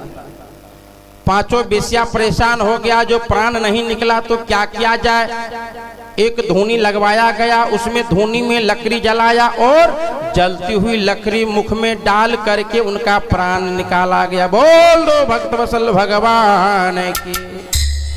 पांचों वेश्या ने धुंधकारी का प्राण निकाल लिए और पांचों वेश्या मिलकर के उसी घर में गड्ढा खोदकर उसको रख दिए और ऊपर से मिट्टी डाल करके गाय गोबर से चौका लगा के कंप्लीट। पांचों वेश्या रसे रस वहां से भागने लगा। 2 दिन 4 दिन में सब फरार हो गया। कुछ दिन के बाद उस घर शमशान के समान बन गया था, न दीपक जलने वाला, न कोई झाड़ू, न पोछा। कुछ दिन के बाद गौकर्ण आया। गौकर्ण घर में रात में विश्राम करता है तो देखा प्रेत योनि में कभी भैंसा तो कभी बैल, कभी कुछ चंद तरह के लीला करने। सोने नहीं दिया धुंध का गौकर्ण। गौकर्ण ने पूछा, भाई तुम कौन हो? भरी रात तुमने सोने नहीं दिया, कभी बैल बनते हो, कभी भैंसा बनते हो, कभी कुछ बनते हो, कभी इधर कभी उधर करते हो, फिर भी नहीं बोला। अंत समय में गौकर्ण ने अपने कमंडलू से जल निकाला। जल निकाल करके जैसे ही छिड़का प्रेत योनि में आ गया। बोला, हम आपका भाई धुंधकारी। गौकर्ण ने सोचा, धुंधकारी तुम्हारा उद्धार नहीं हुआ, तुम्हारे नाम से तो गाया में भी हमने पिंडदान किया, श्राद्ध किया, तो नहीं हुआ भाई। ठीक है, तुम अपना जगह पे जाओ, इसके बारे में हम सोचते हैं। गौकर्ण ने अपने पिता को ज्ञान देकर के जंगल भेजा दिया। जब गौकर्ण आया तो पिता को पता चला, तो पिता आया तो पिता को ज्ञान देकर के जंगल भजन करने के लिए भेजा दिया। जाइए आप जंगल में भजन कीजिए, भगवान आपके साथ हो जाएंगे, दुनिया में कोई किसी का नहीं है। भजन कीजिए तो भजन के प्रभाव से आपका दुर्गति नहीं होगा, आपका सतोगति होगा। इधर गौकर्ण धुंधकारी को उद्धार करने के लिए सवेरा जब हुआ तो समाज में सबको पूछा गया, कोई इसका उद्देश्य नहीं बताया। फिर जल लेकर के सूर्य भगवान को आवाहन किए। सूर्य भगवान प्रत्यक्ष दर्शन देता है गौकर्ण को। बोलो क्या? तो मेरा भाई धुंधकारी का उद्धार कैसे होगा? सूर्य भगवान ने कहा, कोई संत ऐसे महापुरुष के मुखार वृंद से श्रीमद् भागवत महापुराण का कथा अगर श्रवण कराया जाए तो हो सकता है उससे इनकी मोक्ष हो सकता है, उद्धार हो जाएगा, प्रेत योनि छूट जाएगा। धुंधकारी ने इस बात को लेकर के उसके नाम से श्रीमद् भागवत कथा कराया और भागवत कथा करा करके सबको निमंत्रण दिया, सभी आया। महाराज गौकर्ण जब कथा प्रारंभ किया तो पहली कथा दिन धुंधकारी प्रेत योनि में कथा में आया और जब प्रेत योनि में आया तो उसको बैठने के लिए कोई जगह नहीं मिला। जब बैठने के लिए कोई जगह नहीं मिला तो चारों बगल धुंधकारी ने देखा, तो अब क्या किया जाए?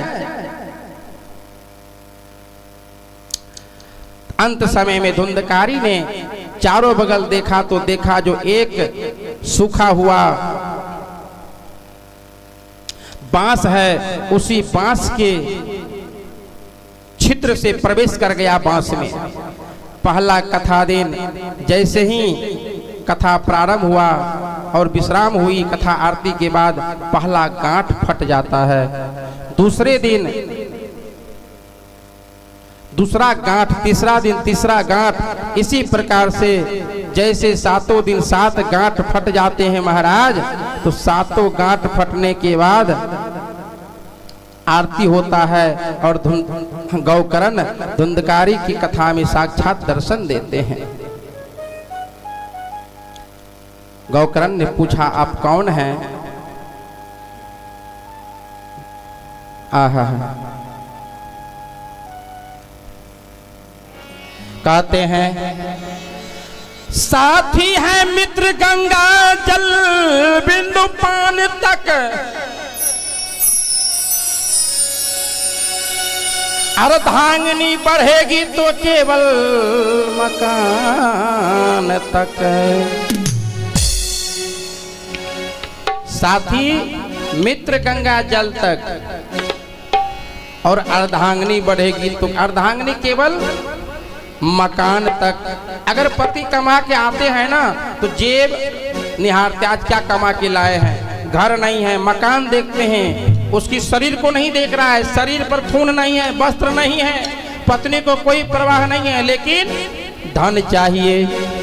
साथी है मित्र गंगा के जल बिंदु पान तक। साथी अगर आप जो प्रेमी हैं उस संसार में, संसार के मेला में खूब उनके पीछे लुटाइए, जो संसार खाए।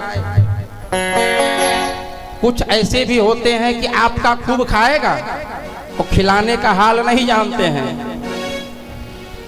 खूब खाएगा आपको लेकिन खिलाने का हाल नहीं जानते, ऐसे मित्र भी है। इसलिए कहते साथी है मित्र गंगा जल बिंदु पान तक, अर्धांगिनी बढ़ेगी तो केवल मकान तक।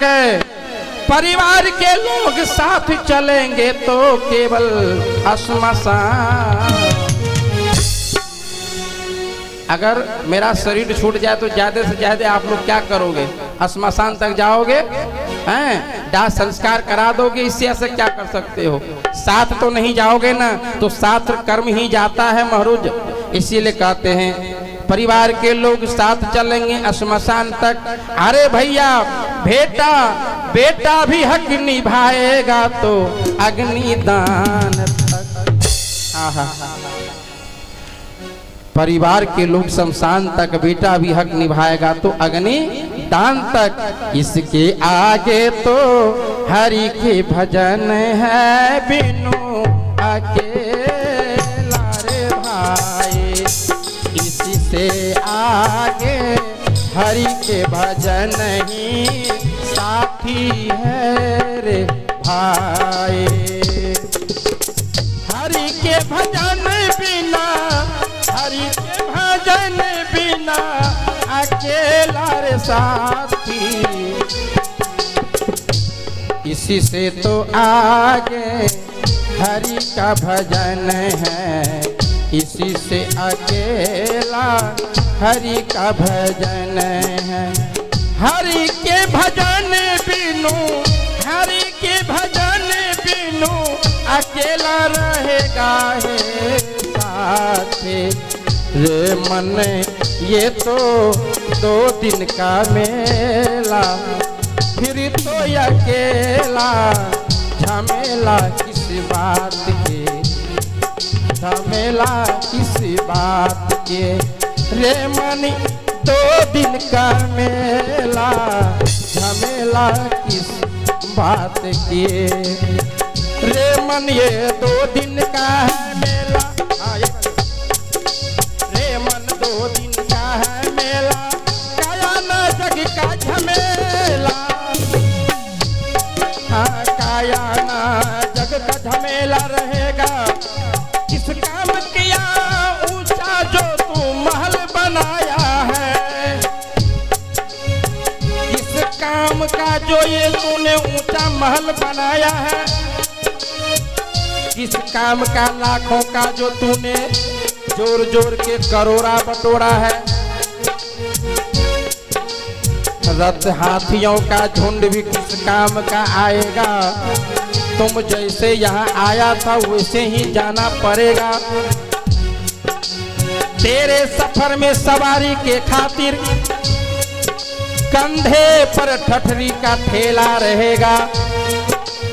रे मन ये 2 दिन का मेला है, कहता ये दौलत कभी आएगा कभी जाएगा। समझा गए उपदेश हरिश्चंद्र कृष्ण नाम को। और दौलत तो नहीं रहती है, रहता सिर्फ नाम। छूटेगा संपत्ति यहाँ है कि यहीं पर, तेरी कमर में ना थैला रहेगा रे मन मूर्ख। ये 2 दिन का मेला रहेगा। इसी से आगे हरि का भजन है साथी, इसी से आगे हरि का भजन है साथी।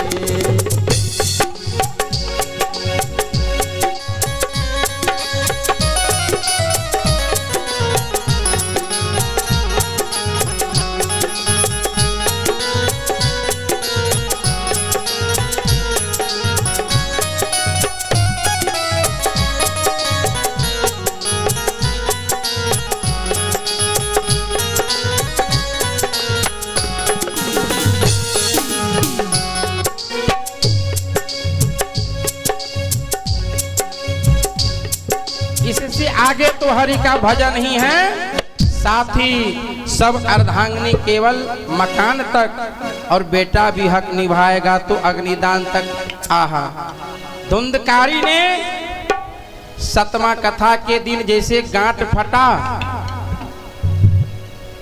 साक्षात दर्शन हुआ। गौकर्ण ने पूछा, भाई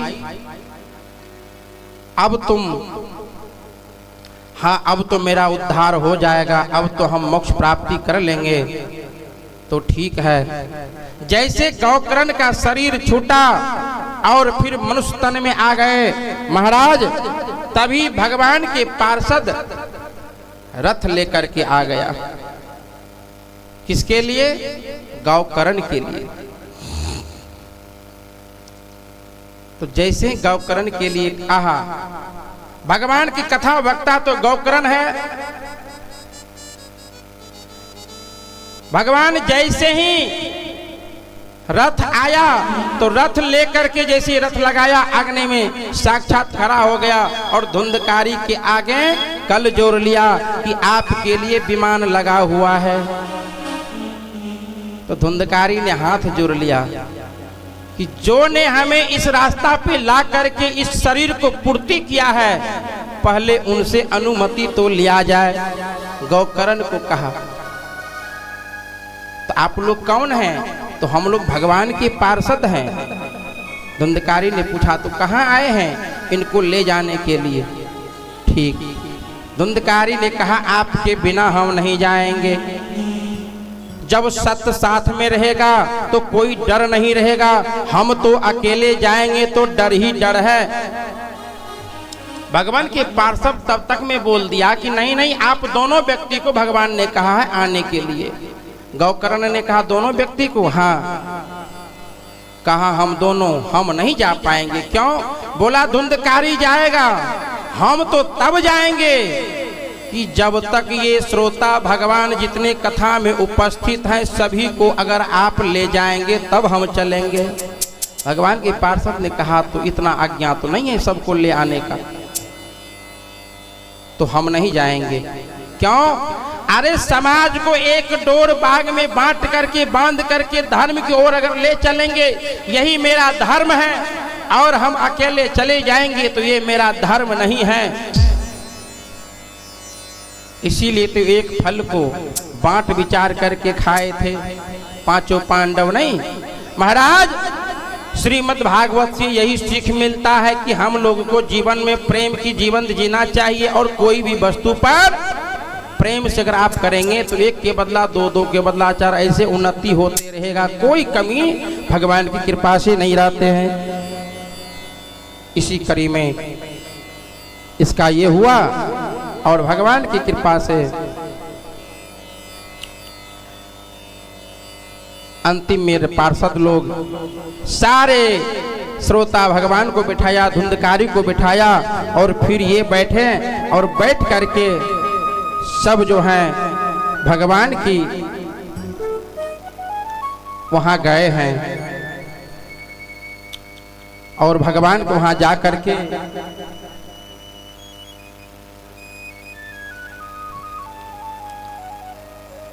सबको ले गए और बैठा करके भगवान के पार्षद भगवान की नगरी में ले जा रहे हैं। और सब श्रोता बंधु सभी को ठाकुर जी की प्रेरणा से, ठाकुर जी की कृपा से, तो इसी कड़ी में हम लोग अब कथा को विराम देते हुए और आरती में भाग लेंगे। फिर आरती लेकर के आप लोग कल सवेरे आना, और कल की कथा भगवान की कृपा से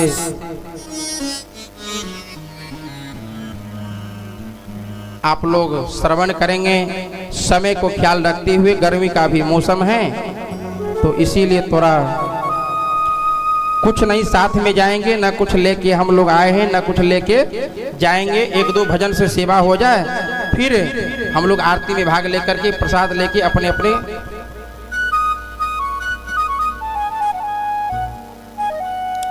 बोल दे भक्त वत्सल भगवान की जय, आनंद कंद भगवान की जय। बैठिए ना, कहाँ जा रहे हैं? अच्छा अच्छा। और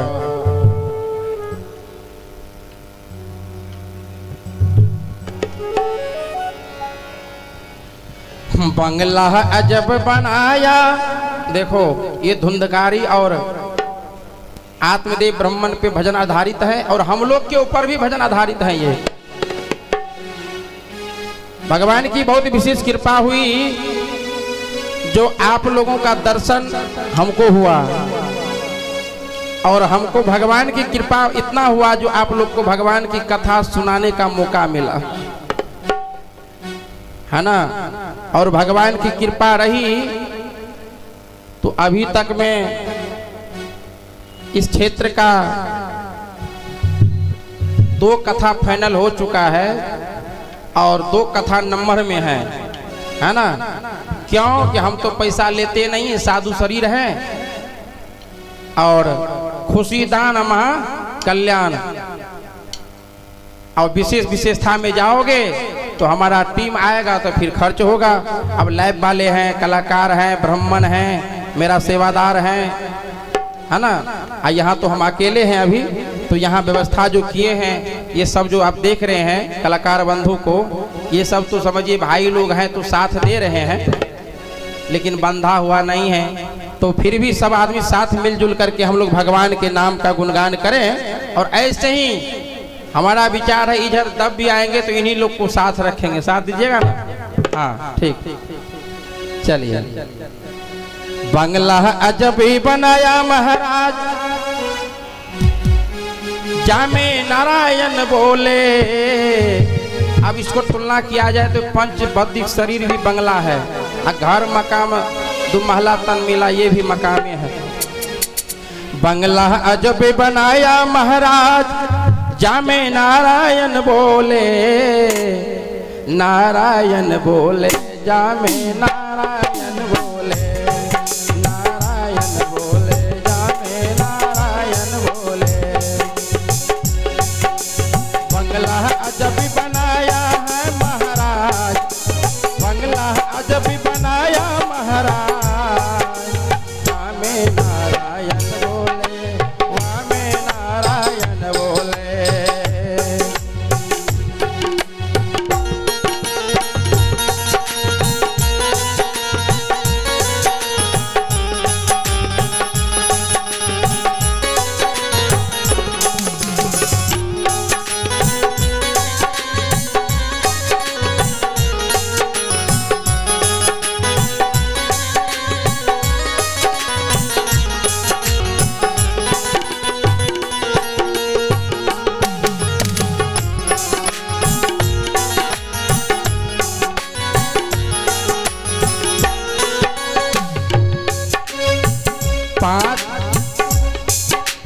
पांच तत्व की ईट बनाई, 3 गुणन की नारा।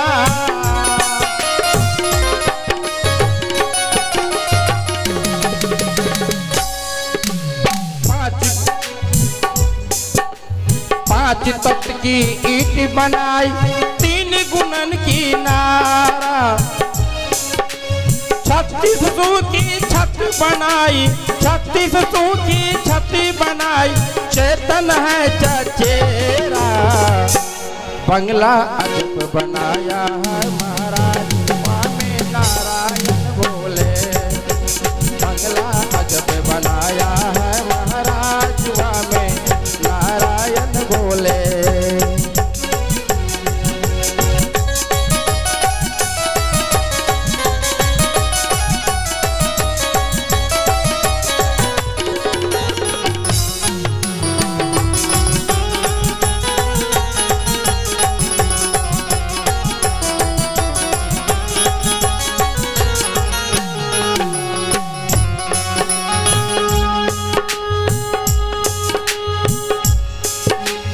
इस बंगले के 10 दरवाजे, इस बंगले के 10 दरवाजे, बीच पवन का खंभा, बीच पवन का खंभा। इस बंगले के 10 दरवाजे, बीच पवन का खंभा। आवत जावत कछ नहीं देखे ये भी एक अचंभा।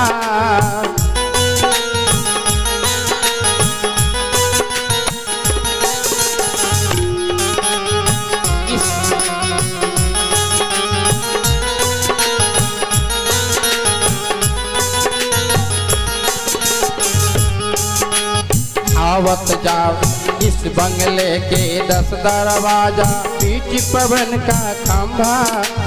आवत जावत कछु नहीं देखे ये भी एक अचंभा। इस बंगले में झोंपर मारी, इस बंगले में झोंपर मारी खेले 5-25।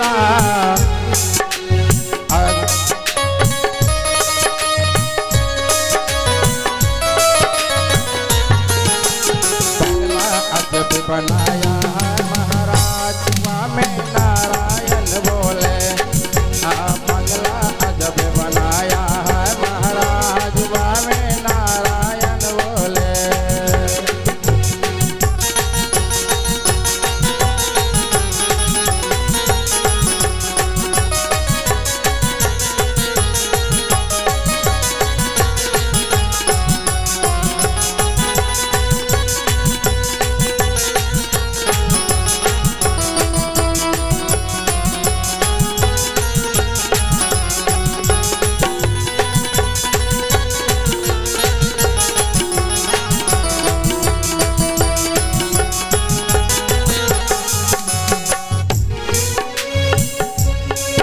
बाजी हार चलाया है कोई चलाया जुग जीता।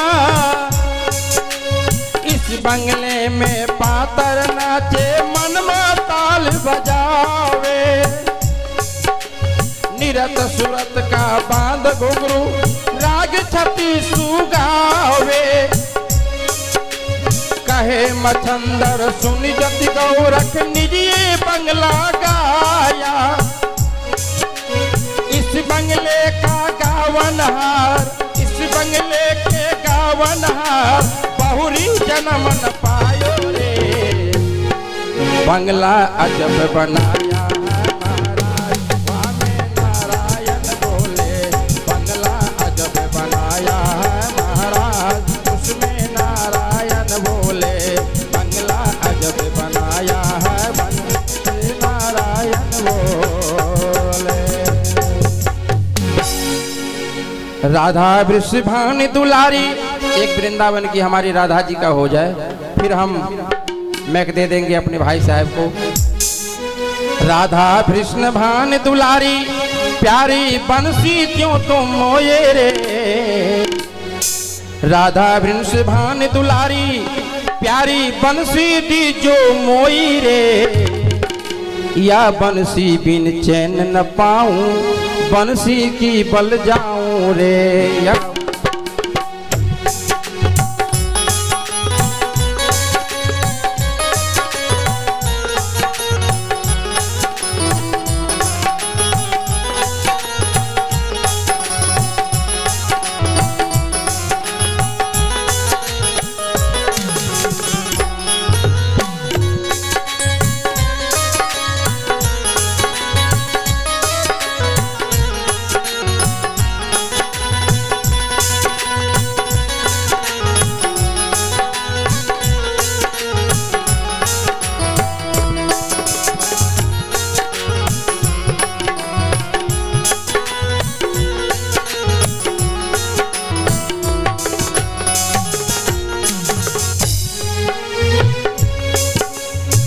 के बल गिरिराज उठाऊं बंसी के धुन तीनों लोक में नाही। या के बैल गिरजार उठाऊं बंसी की धुन तीनों लोक में। सुर नर नागी समायो, हाँ सुर नर नाग समायो। राधा वृषभानि दुलारी की प्यारे बंसी दी जो मोये बंसी की। कैसी बंसी श्याम तुम्हारी, हाँ कैसी बंसी श्याम तुम्हारी। हमने लेकिन नहीं नाए तू छलिया हमसे भोरी भारी। झूठे नाम